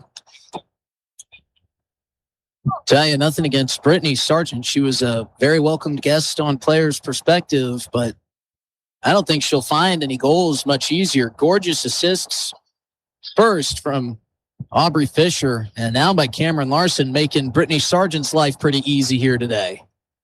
Yeah, and Brittany right now has got to be living on cloud 9. A young lady who plays defense most of the time, and you can see the smile on her face as she's coming off the field there. She doesn't ever get a chance to score, and she's got 2 goals in the first half. So good team play here by the Governors has them leading 2-0 as we come up on the midway point in the first half. Should have a hydration break to let us know when we reach the midway point. Of course, we're kind of catty-cornered from our scoreboard here, letting us know where the clock is at. I'm guessing we're around 24, 23 left. See how close I am. Josephine Wirtz crossing here near side as the majority of the starting 11 out on the pitch for the Govs. Chris is going to get us a time check here as Devin Van Rokel cuts through the defense. Now she'll turn back, play back for Larson. Larson with a nifty move around a defender, centers it for Taylor. Lexi Hilmer calling for it far side. Now has it, plays it up ahead for Allison Demers. Demers trying to turn the corner in the far side corner. Now she'll hit the brakes. Pinwheel on the back line. Centers a pass out in front. Van Rokel trying to work free. Was looking to lay it through for Cameron Larson. Pass got cut away, but now a shot is saved by Lynn. Coming up strong was Sophia Bruggeman. But Wei Lynn there to dive on the loose ball. Good job by Wei. She was in the right spot. Knocked it down. Needs to be a little cleaner on it, but it deflected off her close enough where she could just jump on it again. But again, being in the right position and making the save that needed to be made.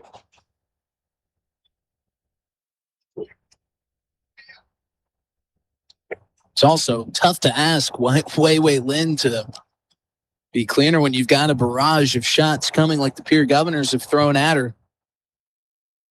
She's made some elegant saves today and some gritty ones at that too. Free kick coming for the Tigers deep in their own zone. She's made the saves that she as a keeper should make. She's made them and she's made them look good or easy, excuse me. And I think we said this last year, Justin. How many times did we call her name and she had made the saves to keep her team, keep the score where it was or keep it down. And, it's fun watching. I mean, I know the team doesn't have a lot of success, but it's fun watching good players out there playing. And again, the Huron girls are out there. They're trying. Doesn't matter what the score is. They're trying and they're putting all the effort they have out there. Well, if anything, Wei Lynn's putting quite the highlight tape together for herself. Long throw in, set up Allison Demers beautifully along the far side, but a beautiful tackle there by Jim Wong. Demir's back a little further. We'll hand it off to Hilmer. Hilmer showing off the speed and physicality. Centers it out front. Steered away for the moment, but popping around inside the penalty area. Now a nice outlet pass.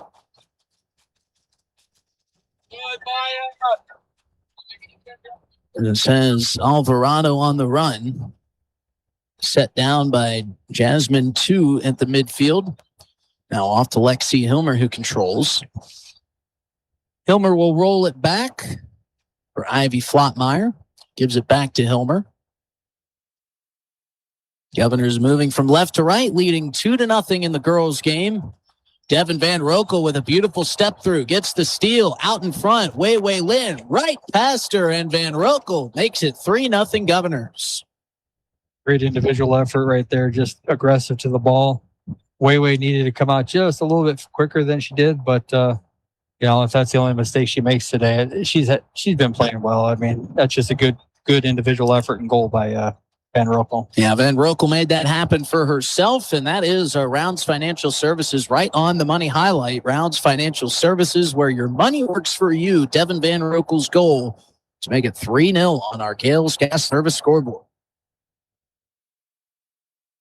And you're starting to see Coach Kier over here. She's moving girls around.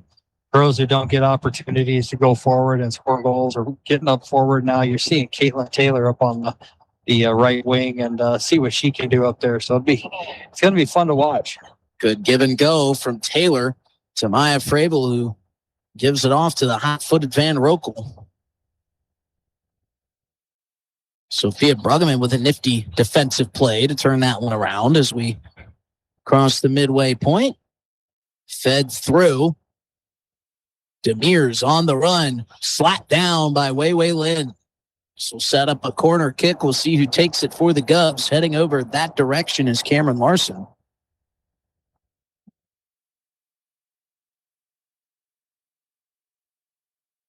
And here pushing all the numbers forward to see if they can get another scoring opportunity off the corner. We'll see if Cameron can put it in the dangerous area. Right-footed kick from the corner for Larson, and it steers back behind the net. Nanzieli Octavo Flores will check in for Huron.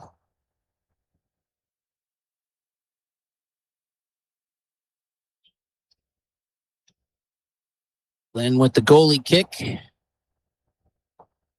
As Cameron Larson will check off as well. This one bounced back off the chest of Demir's. Another opportunity here for the Govs, and another save by Lynn. Point-blank shot from the side along the back line. Tough angle for Demir's. Great reaction save from Miss Lynn. She was leaning one way and had to go back behind her, and she caught it cleanly. No rebound, no bounce, no nothing. But, that's tough to do. Good quick hands. Van Rokel. Well, the pass that had too much pace. More subs coming in for the Govs, trying to keep fresh legs. And as Chris mentioned, get some other players some other opportunities. Aubrey Fisher with a spirited handoff of the penny.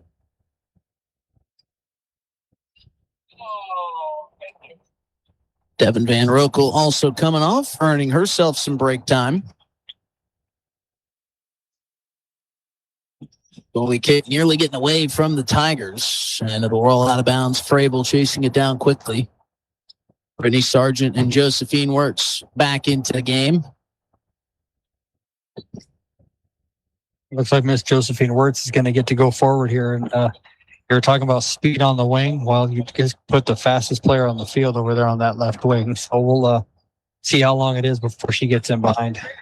See how she can exploit that. Micah Klinger playing the throw in from Frabel as Sargent controls just outside the penalty area. Centering kick. Fisher working with the left foot. Now steps inside under the D. Rolls softly towards Lynn, who somersaults over top of it.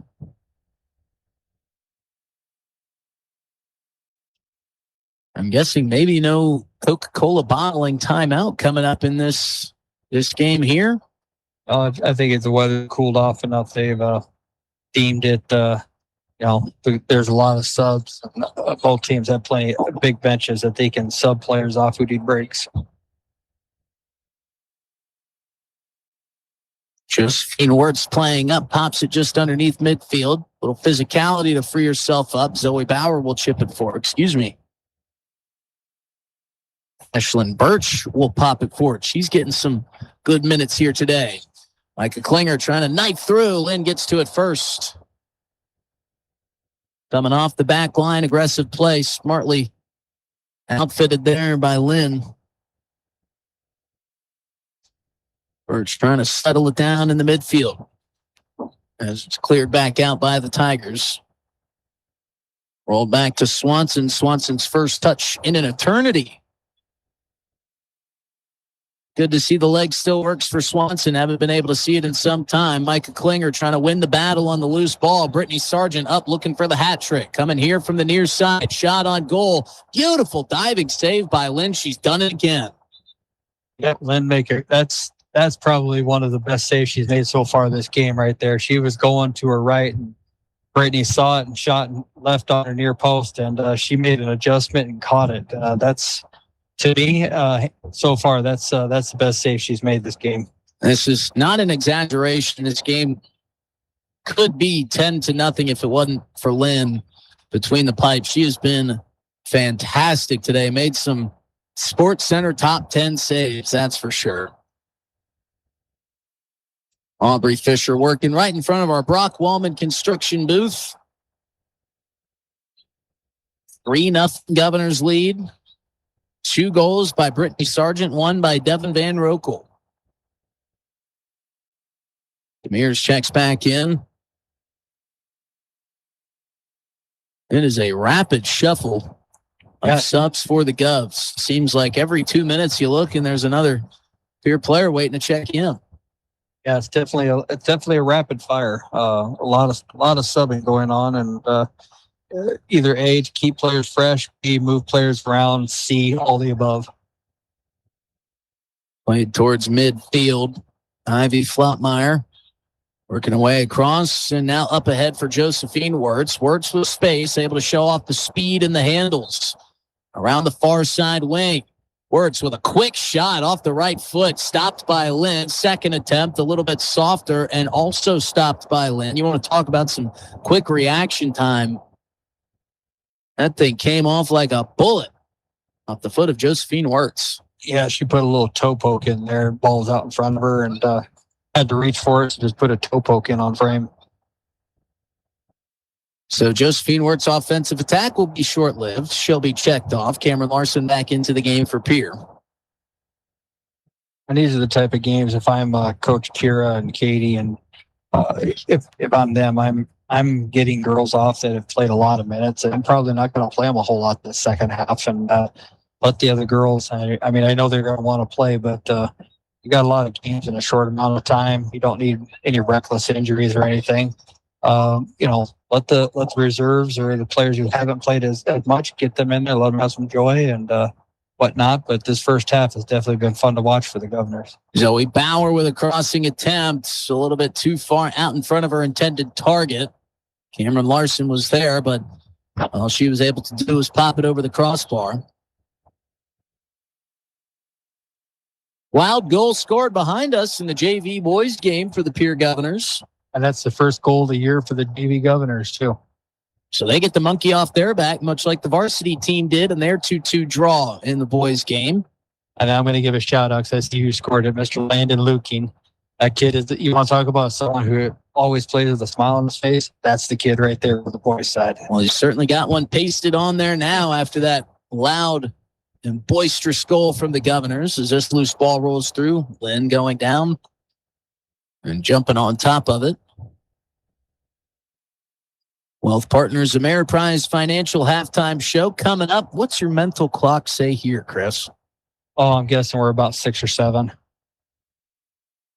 So we believe under 10 to play as Fravel gives away. We've got a whistle, but that comes from the JV field. Lexi Hilmer will control roll forward. Cameron Larson still controlling, bringing it across. Now slows her momentum. And the verdict is that I was way off. 12 minutes. Well, without the bottling timeout from Coca-Cola, you might have gotten a little bit thrown off your game. Every now and then I'm off. That's all right. I'm human. He's human too. Yep. Zoe Bauer turning back to Fisher. Fisher's had a good first half.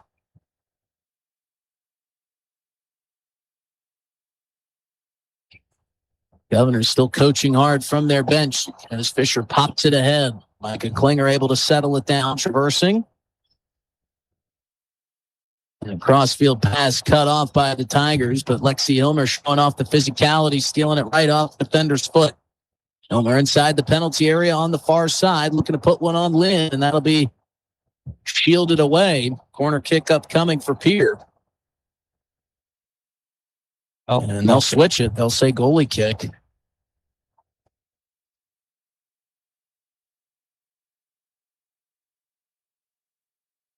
So Lynn twirls it, sets it, slipped on the kick a little bit. Unable to get it the distance she wanted to. Aubrey Fisher controlling at midfield. Trying to feed it through for Demers. Demers wanting to stay on side. Let the Tigers handle that one first. Fravel able to settle it down. Cuts in front of the defender. And now charges ahead with it. Here's centers back for Fisher. Fisher crossfield pass to Hilmer.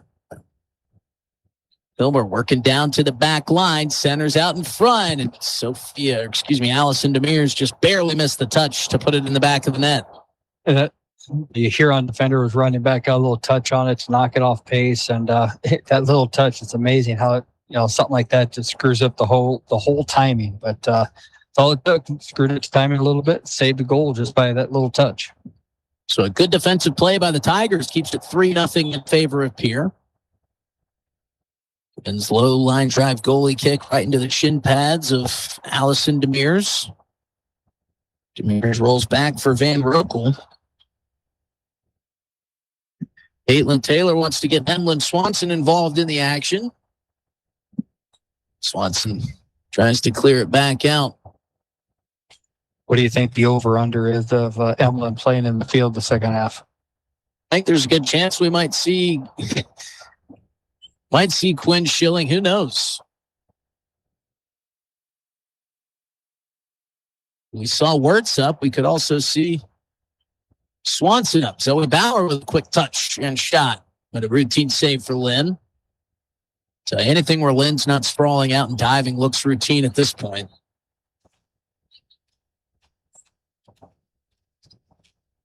Up down ahead. Playing around at midfield. Played ahead, Micah Klinger on the charge. Klinger trying to cut through some defenders. Puts a soft shot on Lynn, who dives and fists it away. That'll roll past the back line. Another corner kick upcoming here for the Governors. Cameron Larson will take it. This is her second straight corner attempted.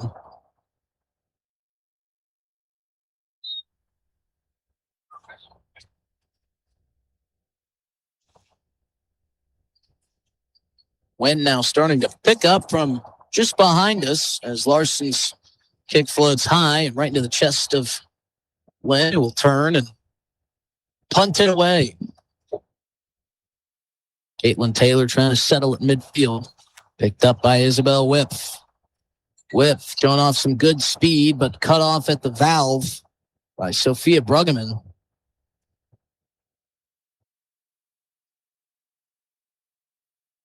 Quick throw in, too quick.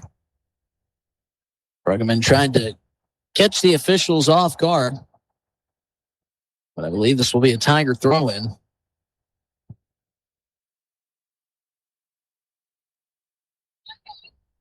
Maya Fravel will check back in, as will Ivy Flotmeyer. Micah Klinger and Ashlyn Birch out. Coming off Say Awa for the Tigers. Maria Gay back in. One of the starters today for Huron. Soft floating throw in. Governors easily able to pick that one away, but kicked right back out of bounds, so we'll do it again.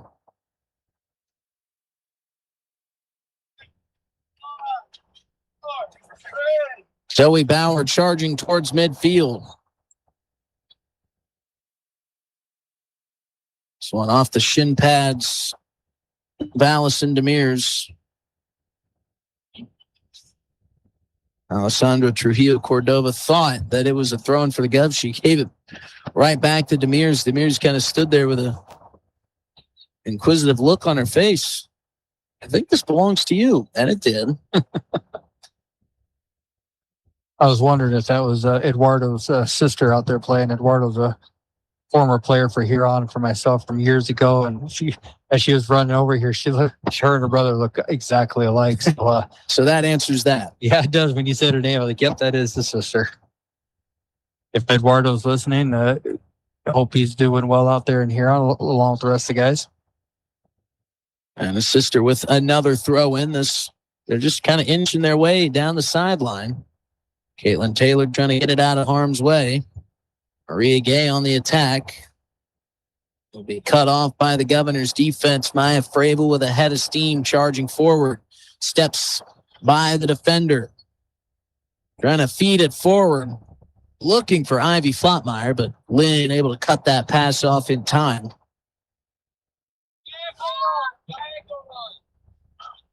Lynn punts a low line drive.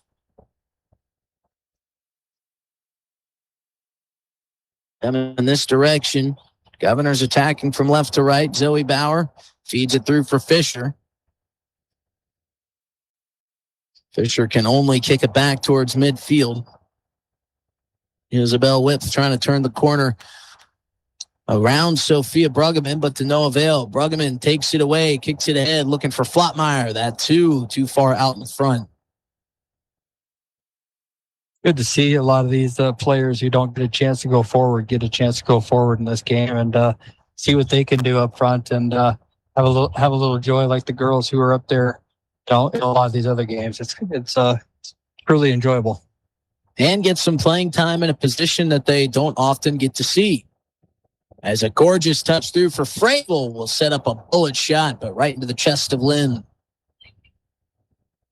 Nice feed from Flotmeyer, set up Maya Fravel beautifully, who had the run, but Lynn had the save.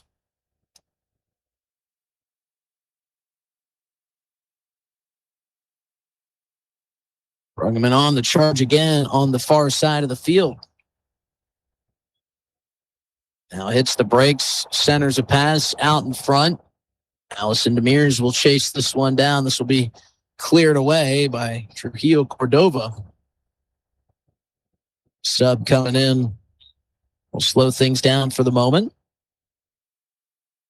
Sir Wah coming in for the Tigers.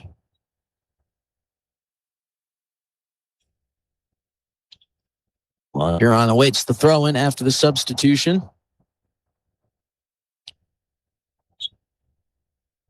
Chris's inner clock is telling him what now? What do you say, John? We'll ask our camera op, John Stewart, as Aubrey Fisher tries to thread the needle through to Ivy Flotmeyer. John says 3, and I'm not going to disagree with him. We'll just say a few minutes remaining here in the first half. Wealth Partners Ameriprise Financial Halftime Show coming up. 3 minutes on the dot, says John Stewart. Comes another Cameron Larson push, and Cameron Larson able to bounce it one hop by Wei Wei Lin for the 4th goal of the game. Cameron Larson have a day, her 2nd point today, an assist and a goal. And our Gales Gas Service scoreboard makes it 4-0 Governors. Great job, Cameron. She cut in on her right foot, just calmly put it back in the against the goalkeeper's momentum, put it in the back corner, and got herself another goal for the season. Cameron Larson racking up the points here in the first 3.5 games.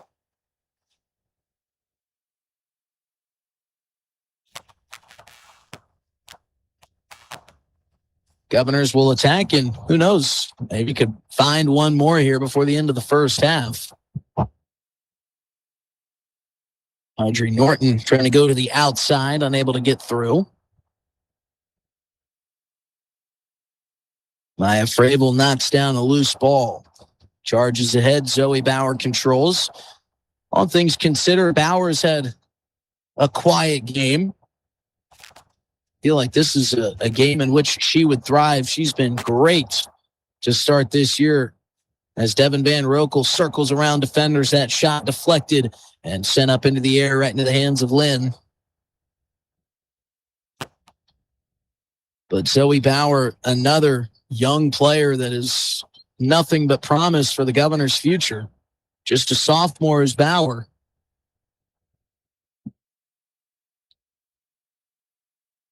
Brittany Sargent, Micah Klinger, Audrey Norton, and Allison Demers, the other sophomores on this roster. A lot of these girls, though, played as 8th graders and a lot of minutes as freshmen, so they're essentially juniors at this point in their career. Yep. You know, the scary thing for a lot of the teams out there in the state is, we were talking about it earlier with the Governors, no seniors. You know, if they make a championship push this year, which I think they will, and get to the championship game, even if they don't win it, everyone should expect them to be back again next year, because they're going to return to the same team next year as long as all the girls continue to play and no injuries, you know, hopefully for any of them and so on. So, you know, the crazy thing for the Governors is this team here, you're looking at the team that's going to be a state championship contender for the next 2 years in a row, which is crazy to think of for double A soccer. Especially when you consider the depth of talent, especially out east and out west. Maya Frabel trying to give and go with Flotmeyer. Unable to find the connection, but it's knocked down by Larson, controlled by Frabel. Frabel with some nice footwork. She has really shown up here to start the season as Maya Frabel.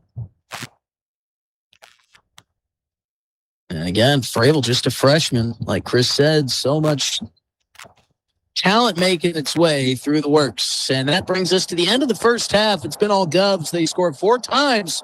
We'll recap all of it for you in our Wealth Partners Ameriprise Financial Halftime Show, along with looking ahead to the second half. Listening to Pierre Governor Soccer on River 92.7 and DRGnews.com. 4-0 Govs at the halftime break. Summer's coming to an end. Time to start looking for a... People helping people. Have you ever wondered what the benefits are of becoming a Owyhee Federal Credit Union member? At Owyhee Federal Credit Union, we reinvest profits in you. We do this in the form of lower interest rates, higher dividends, and low to no fees. So come check us out or come in at 221 East Pleasant Drive in Pierre, because at Owyhee Federal Credit Union, we treat our members like they own the place because, well, they do. Owyhee Federal Credit Union. How do you turn your passion into your profession? Start by choosing Mitchell Technical College. Hands-on learning at the state's #1 tech school. Be career ready and in demand in 2 years with low tuition rates. Real preparation for real careers. Our purpose is to get you there. Get ready. Wow, Bill, you're walking so much better. What did you do? Well, I got so tired of the pain and nearly fell. And one of my friends recommended physical therapy at Winter Physical Therapy. And you know what? My back also stopped hurting. Huh. So how did you get started? My doctor wrote me a referral, but that's not always needed. Turns out you always have a choice where you want to go. So why did you choose Winter Physical Therapy? I love to support our locally owned small businesses, and quite frankly, they give great personalized care. Winter Physical Therapy. Exceptional care. At Dakota Behavioral Health, we offer comprehensive mental health services, including medication management. With offices in Pierre and Winter, we provide in-person and telehealth appointments to fit your schedule. Whether you're managing anxiety, depression, stress, or other concerns, our compassionate team is here to help. We are currently accepting new clients, so take the first step for better mental health today. Call Dakota Behavioral Health at 605-702-6769 or visit dakotabh.com to schedule your appointment.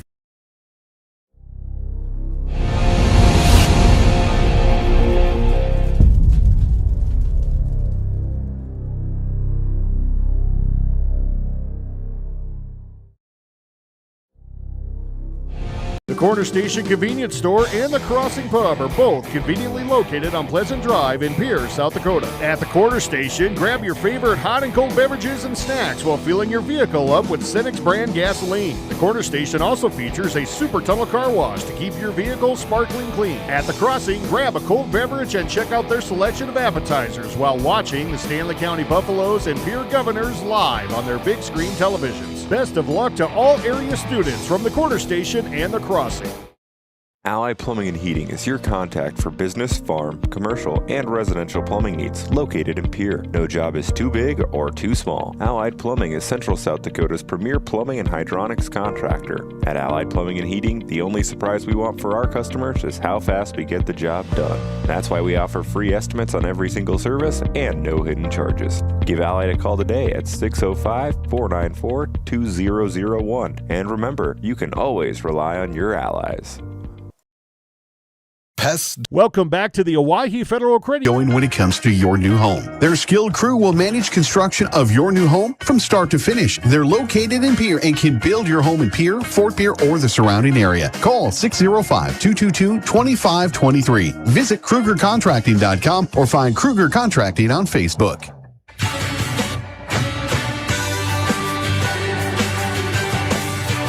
4-0 Governors lead at the Wealth Partners Ameriprise Financial halftime break. Hello, everybody. Justin Cowart alongside Chris Derry live here at the Pilk as we are 3/4 of the way through our 4 halves of soccer today. Boy, did we have a thrilling game one of this doubleheader. 2-2 draw between the Huron Tiger boys and the Pierre Governor boys. It was a 1-0 Governor lead. And then Huron came out strong to start the second half, took a 2-1 advantage, and then Caden Aharts and Jacoby LaRoche teaming up for the game-tying goal in the final minutes.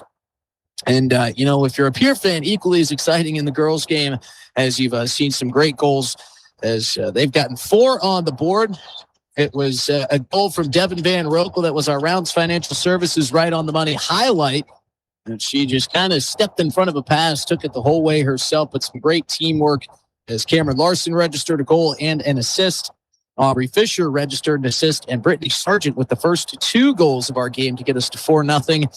And Chris, I think this is, if you're the Pierre Governors, you didn't really have to prove anything to yourself coming into this game. You've started undefeated. You've played great in all 3 of your contests here. This was kind of one of those games that you came in to say, hey, if we play our game, if we do what we do best, we should be able to get out of here with a win. And they look like they're in command and control of that after 40 minutes of play. Yeah, this game on paper was, a matter of getting some girls some play time that needed some play time, maybe resting some girls, which so far the resting is not something that they've been worried about. They've just been rotating players quickly. I think the Governors have shown, their class a little bit with moving girls around and still creating all the scoring opportunities that they've created. So second half, I don't see it slowing down any. I think they'll continue to press and get out of this game with a W and get ready for what's coming up next. When you look at the goal differential, 12-2 at this point in the season for the Pierre Governor girls. They beat Sioux Falls Jefferson 3-1, beat Watertown 3-1. They shut out Sioux Falls Christian 2-0 and are leading 4-0 here. And like you said, Chris, it's just kind of all been across the board. We've seen Van Rokel get involved, Brittany Sargent obviously with 2 goals, Cameron Larson with a goal and an assist, Aubrey Fisher showing off her speed with an assist here today.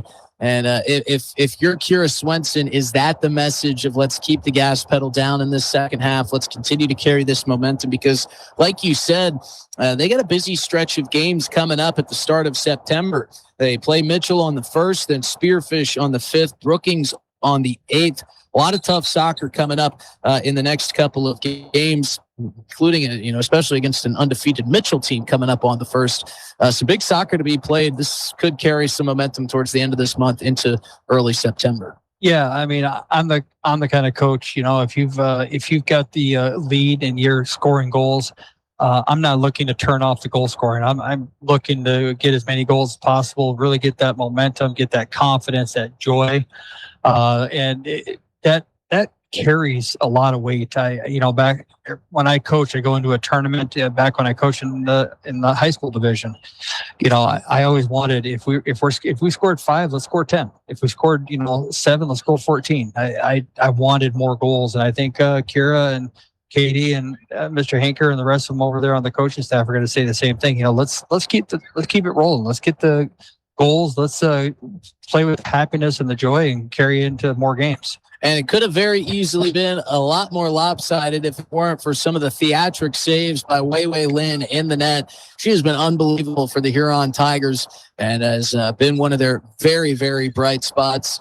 It's been fun to watch the Pierre Governors offense run. It's been equally as fun to watch Wei Lin in the post and as their netminder making some of these unbelievable saves. She is fun to watch, and it makes it fun when you've got a player on your team that can do some of the special things that she's done, and as she kept her team in the game, she's done the best job she can to keep her team in the game, and the saves that she's made has allowed them to only be down 4, because they could very easily, with some of the saves she made, they should very easily be down by 7 or 8 right now. But she's made quality saves and continues to. More good action coming up after this last break of our Wealth Partners Ameriprise Financial Halftime Show. Second half coming up next with the Govs leading 4-0 on River 92.7. At First Dakota, we don't like to brag about ourselves. So when Forbes named us South Dakota's best bank again, we faced a dilemma. Thankfully, we have the state's best customers, so we're happy to brag about them instead. After all, they inspire us every day. The farmers, the business owners, the families. Without them, we'd be just another bank. So thank you to all of our amazing customers. We wouldn't be here without you. First Dakota National Bank, member FDIC. Century Business Products is a proud provider of the most reliable Kyocera copiers and printers to the Pierre School District. Backed by 5-time nationally awarded Kyocera servicing team. Are you looking to control color cost? Looking to reduce printers? Are you looking for more efficient ways to scan documents? Or maybe you'd like to become more paperless? Look no further than your local Century Business Products. Call 800-529-1950 and see how they're powering business technology. At American Family Insurance, we help protect what you've achieved so you can fearlessly go after your dreams. For auto, home, business, and life, contact us today. American Family Insurance. Insure carefully, dream fearlessly. American Family Insurance, Life Mutual, Standard of Ohio and Wisconsin Company, 6000 American Parkway, Madison, Wisconsin, 53783. Call the Brittany Scheffelbein Agency, LLC, with offices in Pierre, Oneida, and Gettysburg. Start of the second half in Pierre, 4-0 Governor Girls lead. Justin Cowart alongside Chris Derry coming to you live on a gorgeous, breezy Tuesday afternoon. As we just had a ball come through the Brock Wallman Construction broadcast booth. Doesn't matter if it breaks anything. We got Brock Wallman Construction at our side. Governors will be attacking from right to left here for the final 40 minutes. Thrilled to have you along with us. And Chris, I'll tell you what, we've got some fun soccer up ahead, especially next week when the Mitchell Colonels come to town. Yeah, the Colonels games are going to be interesting for the Governors and to continue their momentum going forward. Zoe Bowers starts with a crossing center kick. Maya Frabel just off the mark outside the right post. But yes, Mitchell, as of right now, undefeated on the girls' side. Fun little rivalry between these two teams and always a thrilling, exciting matchup. That'll be September 1st. What a way to kick off the long-awaited month of September. Here's Zoe Bowers stealing that inbound kick again. Out in front, Fisher steers it in front for Van Rokel. YY Lynn comes in to thieve it away again. Great job. Great extension. She was aggressive off her line. Another great save by Miss Lynn. High floating kick from Lynn off the chest of a Tiger at midfield. Lexi Hilmer calmly takes it away. Threads the needle through for Fisher. Fisher showing off the speed yet again, trying to get by Lynn, and she does. It's off the post and in. Aubrey Fisher ringing the bell makes it 5-0 Governors. A great turn. Then the explosive first two steps Aubrey has, and she's the sprinter in her shows. When she gets those first two steps, she's usually up to speed, and as fast as she is, as quick as she is, she's hard to catch. She just had to beat Lynn to the point of attack, and with as fast as Lynn is, maybe only Aubrey Fisher could have been the one to get there, but she does, and a very cool, calm, and collected touch and finish for the goal to make it 5-0 on our Gales Gas Service scoreboard. Governor girls on their way to a 4-0 start.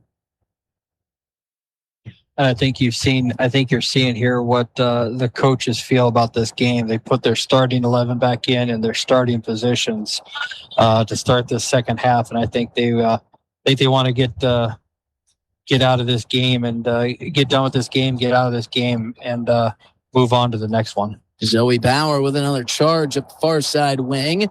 Shot right directly at Lynn, who makes the save. And I do think this sends an important message to those starting players, saying, we're not just going to cruise. We're not going to take any opponent for granted. We're going to play out this game at least for the first half of the second half. And we're going to continue to try to dominate as they did through the first 40. Here's another Zoe Bauer charge and a Zoe Bauer shot, but Lynn with the sticky gloves reels it in for the save.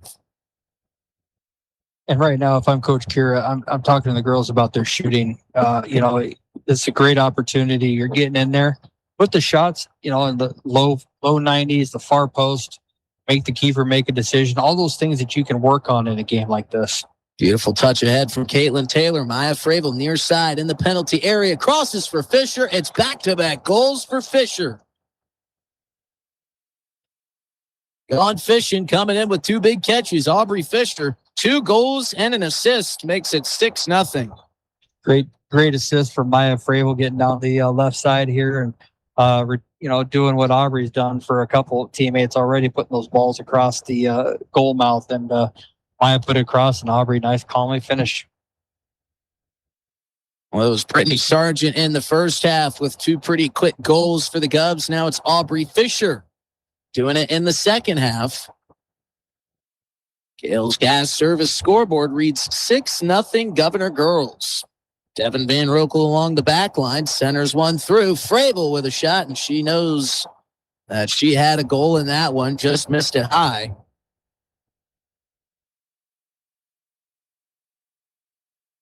Yeah, Maya, just like in the last game with Caden Ahart, Maya's going to want that ball back so she can properly finish that. Yeah, that was a golden opportunity for the freshman Fravel. But we know she'll get plenty more of those in her young Governor's career. Throw-in coming for Pierre, who's attacking from right to left on your radio dial here in the second half. Thrown in from Van Rokel. Centers for Hilmer. Hilmer settles it down, turns around, rolls off to the right. First touch for Bruggeman in this second half. Zoe Bauer, who has frequented the front of the net, getting back out in front yet again. Centers out in front. Bruggeman with a shot. That one sails just a bit high. The intention is clear of the Governor girls in the second half. They are peppering the defensive back line of the Huron Tigers. Yeah, and I talked about at halftime, getting those players out there, getting some rest and stuff like that. Well, obviously the intention coming into the second half is we're going to press and see what we can do to finish this game early. This one gets through its intended target, will roll out of bounds, and a whole host of substitutions coming in. Too many to name.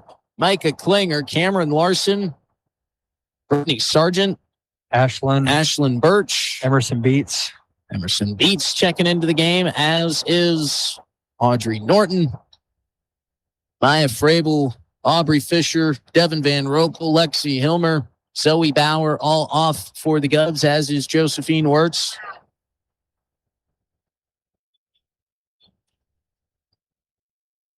Which we'll see how Kira Swenson, KDB, and the rest of that coaching staff wants to play this second half out, as we're probably close to 10 minutes gone. But might be the last time they see the pitch today. Who knows? Brittany Sargent trying to work her way through traffic. 6-0 Governor's lead.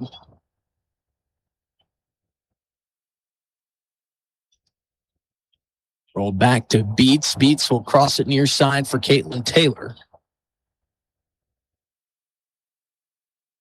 Micah Klinger getting trapped up with Allison Trujillo Cordova. This one falls to the back line. A little bit of pressure now that the second stringers are out.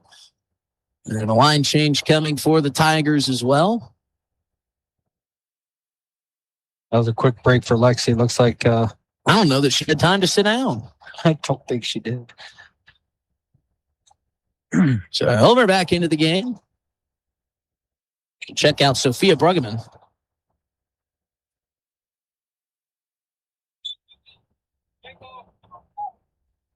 After the many Tigers substitutions, able to get back into play. Here comes a strong push. Ashlyn Birch, rather, gives up a wide open look one-on-one. And the seventh grader, Ashlyn Birch, I think didn't want to make any mistakes, wanted to let her teammates have the moment there. But when the game tape shows, she probably should have gone one-on-one with Lynn. You know, you can tell she picked her head up. She was looking for Cameron that whole time. And Ashlyn is a defender by trade, plays defender most of the rest of the year. So an uncomfortable position for her. So I'm sure there was part of her who was also going, yeah, I don't want to shoot. I'll give it to someone who likes to shoot. So, but you're right. She looks back at the film. She's going to see she was in one-on-one with the keeper. Just finish it off. But she can put unselfish to a fault on her resume. And another just thrilling player coming up for the Govs. This one chipped in by Sargent into the chest of Lynn. And I'm so impressed by the seventh, the eighth graders too, but the seventh graders that can come up and play at this level, especially in this class, with the amount of talent, and to just be fearless and go out there and play so free. And it takes quite the mental fortitude to do that. And that's what Birch has, clearly. Well, and it's the rest of the year what they're doing, the stuff that they're doing on their own, the coaching that they're getting the rest of the year. All the little things that you don't see when you're just in. The high school season's only 2 months long, 2.5 months long. So it's the rest of the year where they're putting in that work and getting that stuff, and then the high school coaches get to take that and mold it into the team that you see out here. And Kira and Katie have done a good job of molding everything that they have out there to put together the team that they have. Lexi Hilmer chips one in. Brittany Sargent in a foot race, but Len's going to get to it just in time. With a big smile on her face. Yeah, she kind of teetered on the goalie box corner there. Had it in her right hand as she was about to drop it down and punt, but kind of felt the presence of Sargent. This one off the hand of the Tigers, so they'll place it and kick it with the Govs. I think she did that out of self-defense of not replacing her nose with the ball. And I don't blame her one bit. Nope. It was Paul saving the face as Sargent brings it in.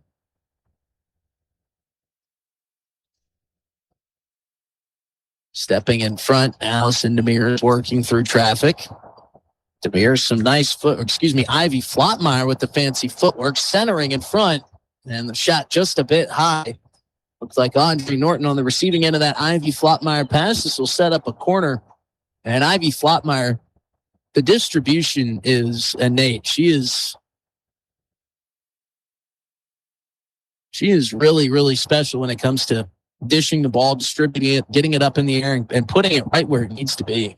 Yeah, and again, that's a lot of stuff that you see out of your players coming out of the back is that they can distribute the ball, put the ball in a dangerous opportunity. Then you depend on your attacking players to finish them off.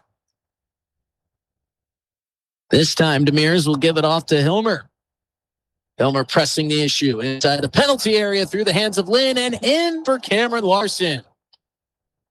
Third point of the day, second goal for Larson, and it's 7-0 Governors. Great job, Lexi. And this whole game we've been talking about, the girls are getting down the wings and creating the mismatches down the wings and then crossing the ball across. And you can tell at practice what they're working on right now. They're working on those delayed runs, the ball coming back to the 6-yard box and finishing it off at a low shot, a high percentage shot. So it's fun to watch when what you're doing in practice comes out in the game. And I think Kiera Swenson and Katie have got to be pleased with how the girls continue to attack. Not taking any opportunity for granted, continuing to keep their foot on the throttle. Micah Klinger with a gorgeous feed through. Brittany Sargent's got nothing but green grass in front of her. Bringing it inside the goalie box on the left side. Looking for a center. That's off the shin of Paul, and that'll be a corner kick here for the Governors. Yeah, and if anything, if I'm coaching, the only thing I'm telling Brittany right there, and of course Brittany plays defense most of the time, but make that run towards that near post and make the keeper come out so you make her make a decision. And give yourself a better angle. But the corner kick upcoming, Maya Frabel to take it. Frabel raises, fires into Bruggeman. Bruggeman tries to chip one in over the head of Lynn, but a little bit too much pace and air underneath it. Inside 30 minutes to play. Governors on their way to staying undefeated and setting up some must-see TV.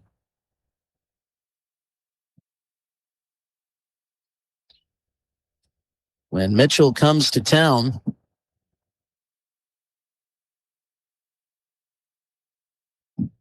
Isabel Whip trying to knife through the back line of Governor defense. Caitlin Taylor back there to dish it away. So Allison Demir is able to steer it back towards the middle. Emlyn Swanson still without a touch in the second half. The pressure has been overpowering for the Governors. And here comes some more. Here's a charge in. Cameron Larson crossing for Sargent just a bit high. Rolls here near side. And will clear it back towards midfield. Stepped on by Hilmer. Hilmer shows off the speed. Centers a pass out in front. Maya Frabel trying to dance around defenders. Loses the dribble. Micah Klinger able to track it down. Steers it to Sargent near side. Inside for Hilmer. Hilmer gets to work on the defender. Thought about the right-footed shot, but double teamed out front. Here's another step side shot, but that one comes here near side past the post and out of play. And here come the starters back in for the Governors. Like we mentioned, you probably would see him go to the bench here and there, but Kiera Swenson wants them to be playing in the second half, wants to continue this stretch of great play that they've started the season with. Yep, and every coach has a perception or what am I thinking of here? Has a way they want to play every game, the way they want to play the season, has a vision, and Kiera and Katie, they have theirs, and we can all have opinions on what's right or wrong, but can't argue with the success either. The success has been there. 4 games, 4-0. What'd you say? Going in this half, it was 12-2. I mean, you can't argue with the vision that they have and what's working right now. Yeah, and if you're Katie and Kiera, I think you want to try to keep this momentum. You're going into a week off. Much needed week off. A very much needed week off after this blistering pace to start the year. Aubrey Fisher centering a pass, knocked down by Bauer out in front. Hilmer dished off, and another goal by Sophia Bruggeman. It's her first point of the game, and she kind of looked down after Hilmer knocked it around a little bit. Said, look what I found, and Bruggeman just rolled it in. Right place, right time. Sophia Bruggeman, who has facilitated quite a bit today, she deserves to have her name etched in the stat sheet. Yeah, you said it just right. That's it's one of those goals we call inertia goals. Hey, you just, oh wait, there's a ball and that's open. Just put it in there, and she did. Calmly put it in there. Great job. 8-0 Governors looking for more. Cameron Larson on the attack. Left-footed shot just wide.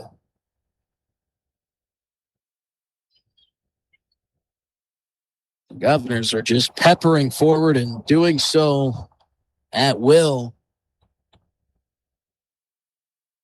And we've seen a lot of Governors girls soccer. I don't remember seeing a performance or team this dominant, Chris. They're getting everything they want. And another shot on goal, nearly deflected in by Josephine Wirtz off the assist possibility from Lexi Hilmer. Well, this is a commanding effort, as another deflection has some slight English on it from Josephine Wirtz off her right foot. That side spin steered wide of Lynn. If that's slight English, I hate to see what you call heavy English, because that's what we saw that nearly ended up as a boys' goal in the first game that changed directions, defying physics. Yeah, that thing was going one direction, did a 90-degree turn on a bounce. Cameron Larson from the 90-degree angle on the far side corner sends it in a one-hopper into Lynn. Lynn plays it back towards midfield, popped up by Taylor. Off a couple foreheads, settling down with Beats. And you can hear the Huron bench over there. If you can hear it through our microphones, they're screaming and cheering. Every time they get forward, they're screaming and cheering. They're just looking for, hey, can we get a goal? A goal for them is a success, and then maybe another one. First touch for Swanson was a quick one as she steered it here near side for Josephine Wirtz, who lays it up ahead for Lexi Hilmer. Lexi Hilmer turning on the Jets, going around the corner, out in front, centering shot, and it's an own goal off the Huron Tigers. That went off the shin of Alessandra Trujillo Cordova. And that'll make it 9-0. And you feel for Trujillo Cordova, and she makes her way back to the Tigers bench.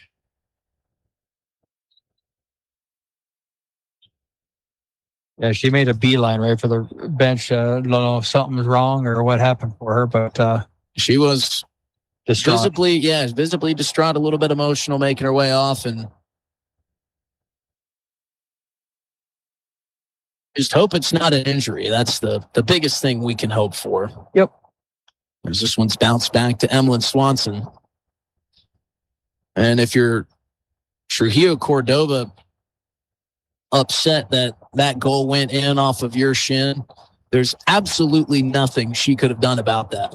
No. I mean, just balls are flying in from either side of the wings for the Pierre Governors. She just happened to get in the way of one. So nothing to feel bad about. For number 14 out of Huron, Alessandra Trujillo Cordova. As this one pops over the Tigers' net, substitutions coming back in for the Pierre Governors.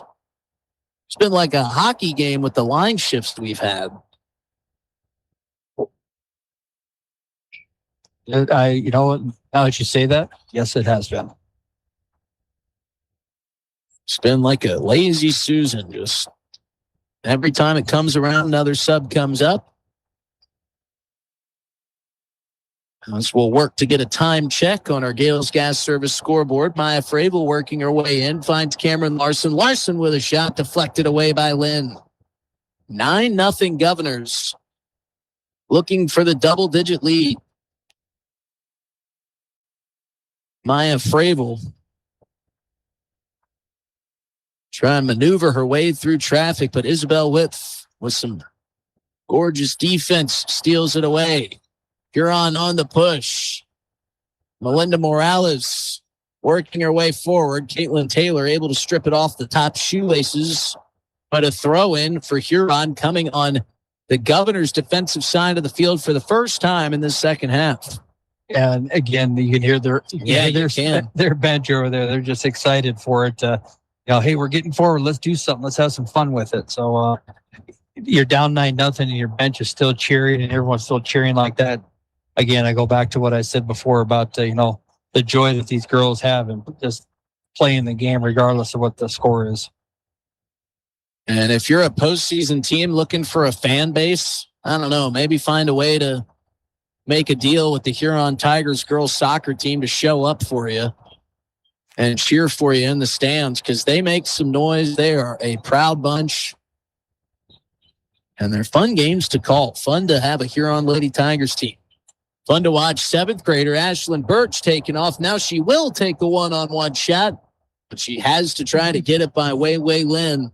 You could hear Coach Kira and Katie over there. Go, Ashlyn, go. They're encouraging her to go have some fun. Go see if you can get one. Yeah, and you could hear Katie saying, go in the middle, go towards the middle. Try not to put it right on frame. Wei Lin, easier said than done. Lin, when she's needed to be, has been a brick wall back there. Here's Brittany Sargent turning her corner, parallel with the back line, out in front, centered.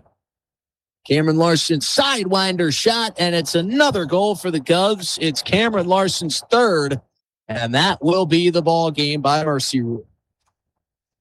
3 goals and a hat trick for Cameron Larson, and the Governors win it 10-0 and improve to 4-0-0 on the season. We'll recap all of it for you in our Bauman Lumber post-game show, both games, that is, when we return. Governor girls with another win on the season as they continue their championship push here in 2026. We'll be back with the post-game show sponsored by Bauman Lumber with our Hermanson Endodontics big play of the game, our Cowboy Country Stores player of the game, and we look ahead to the upcoming games here this season. Back after this on River 92.7. Don't wait, and neither should you. At Olson's Pest Technicians, we've been protecting homes and businesses for over 55 years. From bats in the attic to rodents in the walls, ants in the kitchen, termites underground, even swarms of mosquitoes. We've seen it all, and we handle it all. With expert technicians, ethical treatments, and service across South Dakota, Nebraska, and Iowa, you can count on Olson's to get the job done right. Contact us today at Olson's Pest Technicians. Family-owned, community-trusted. When life dents your day, trust Mark and the team that's been making things right for over 30 years. At Quality Body Shop, they're locally owned, honest, fair, and reliable. The kind of hometown service you can count on. From small scratches to major collision repairs, they treat every vehicle like it's their own, with quality workmanship and attention to detail. Quality Body Shop. Quality repairs from people you trust. Stop by or call today and see why generations of local drivers choose Quality. First Stop Insurance Agency is a local independent agency servicing Presho and Lyman County in central South Dakota. Working with ranchers, farmers, and families, we represent a range of insurance carriers and can help you compare your options for auto, home, farm, ranch, and business coverage. Before you buy your next policy, get a free, no-obligation quote and compare. Stop in or give Jody at First Stop Insurance Agency a call to get started today. What if the market shifts? What if the margins on your farm keep getting tighter? Simplot Grower Solutions is here to help. Simplot Crop Advisors know South Dakota corn, soybean, wheat, and other crops like you do because they live and work here. So, even if the market shifts or the margins keep getting tighter, you'll have the insight and support to keep moving forward. Simplot Grower Solutions.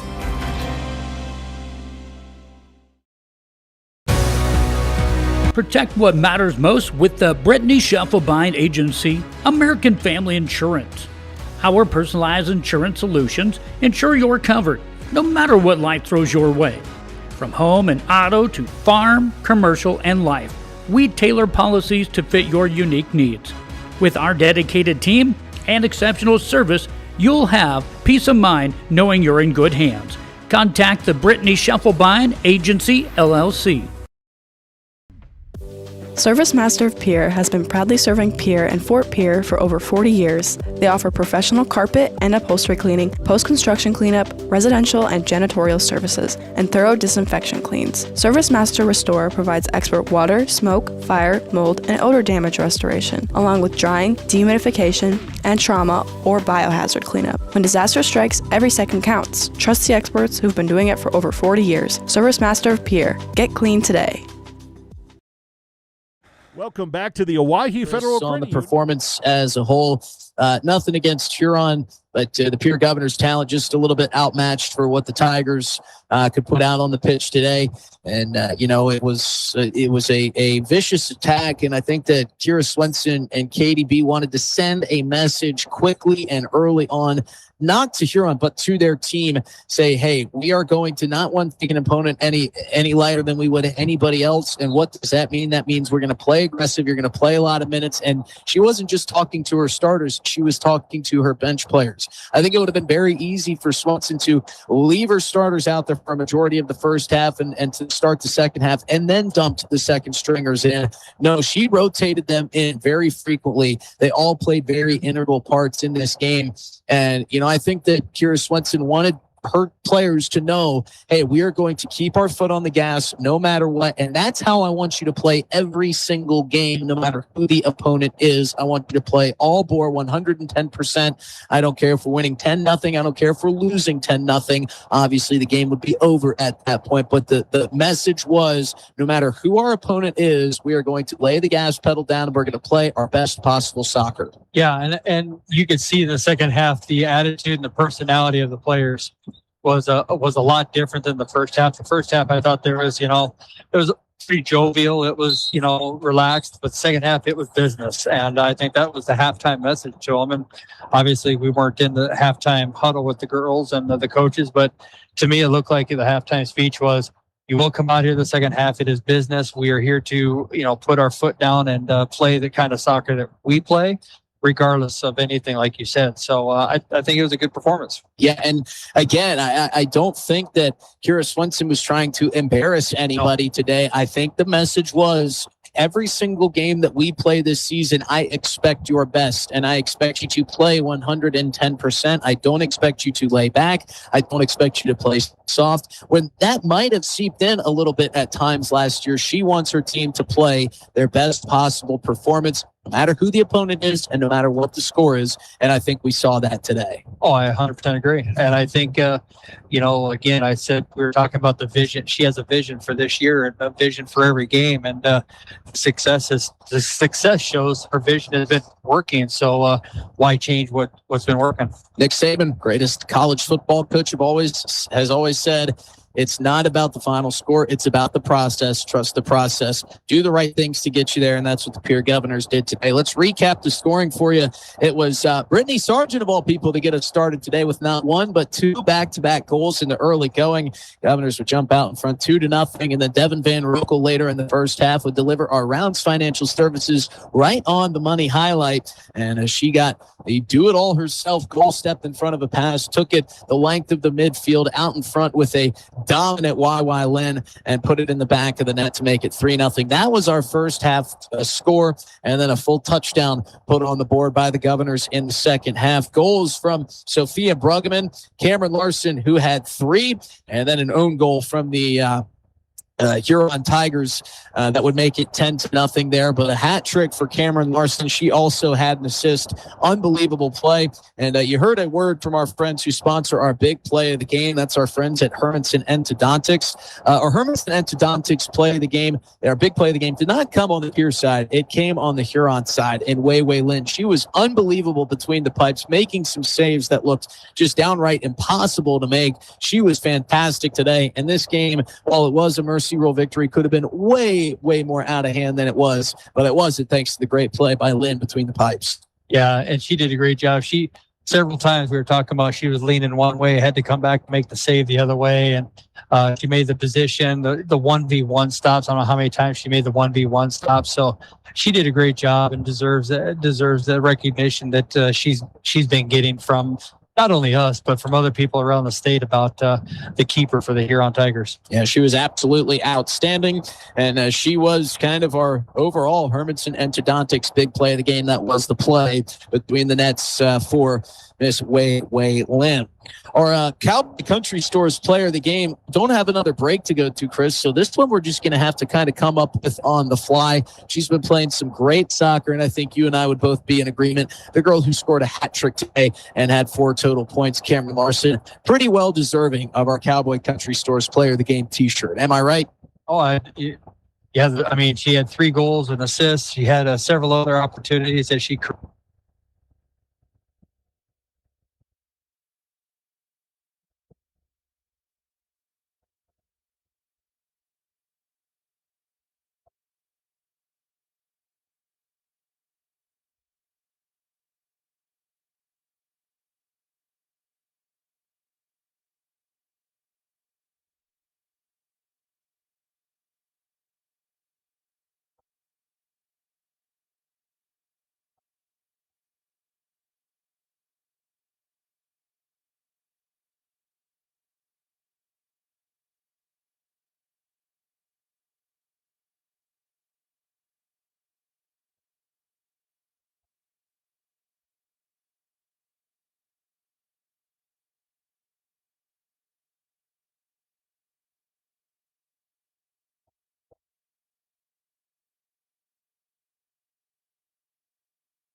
all things considered, this was not the outcome that they wanted today. How do they use this to springboard them into the next couple very important regular season games? Well, sometimes, to right a ship, it's not a quick right turn. It's sometimes a U-turn. And I would say right now they're in the middle of that U-turn. They started off with 3 tough games, had 3 losses, against some very tough competition, including one team I think will probably be contending at the end. You had a tough team at Sioux Falls Christian. You went to their home turf and got a draw. Yeah, you wanted to win here, but at the same token, if I'm Sean, and after he sits down and looks back at it, he's had 4 games in a week. That's tough by any standard. I mean, that's like going to a tournament and playing 2 games in a day, 3 games the next day. In a tournament, your kids are just dead, and emotionally, physically, mentally, all of it. And I think what you saw today was a team that was tired. And they pushed through. Sean was vocal out there, and so was Coach Cam and them. But I think the kids rallied. They came back. They pushed all the way to the end, got the draw, and you continue to build on the momentum. And as if it wasn't as important enough, getting that week off, that'll come. But it's going to come at a very important time of the regular season with 2-1 Mitchell and 3-0-1 Spearfish coming here to Pierre on the 1st of September and the 5th. Girls win it 10-0. Boys draw with Huron 2-2. It's a doubleheader split in some senses and some ways here on River 92.7 tonight. And while you head home, the South Dakota Office of Highway Safety reminds you, phone down, eyes up. Big thanks to Cowboy Country Stores for sponsoring our player of the game and our final look at the Gales Gas Service scoreboard. It's a win. It's a draw for the Pierre Governor girls and boys tonight. 10-0 girls, 2-2 boys. And we look ahead to Mitchell coming to town next Tuesday. For Chris Derry on the headset next to me, for John Stewart and Brian Menning, for Scott Colomb, Addie Johnson, and Doug Hansen in the booth, I'm Justin Cowart saying so long. Thanks for listening to the Bound and Lumber post-game show. We'll see you on Friday for some Pierre volleyball and Saturday for some more volleyball and Pierre Governor football right here on River 92.7, BRGnews.com.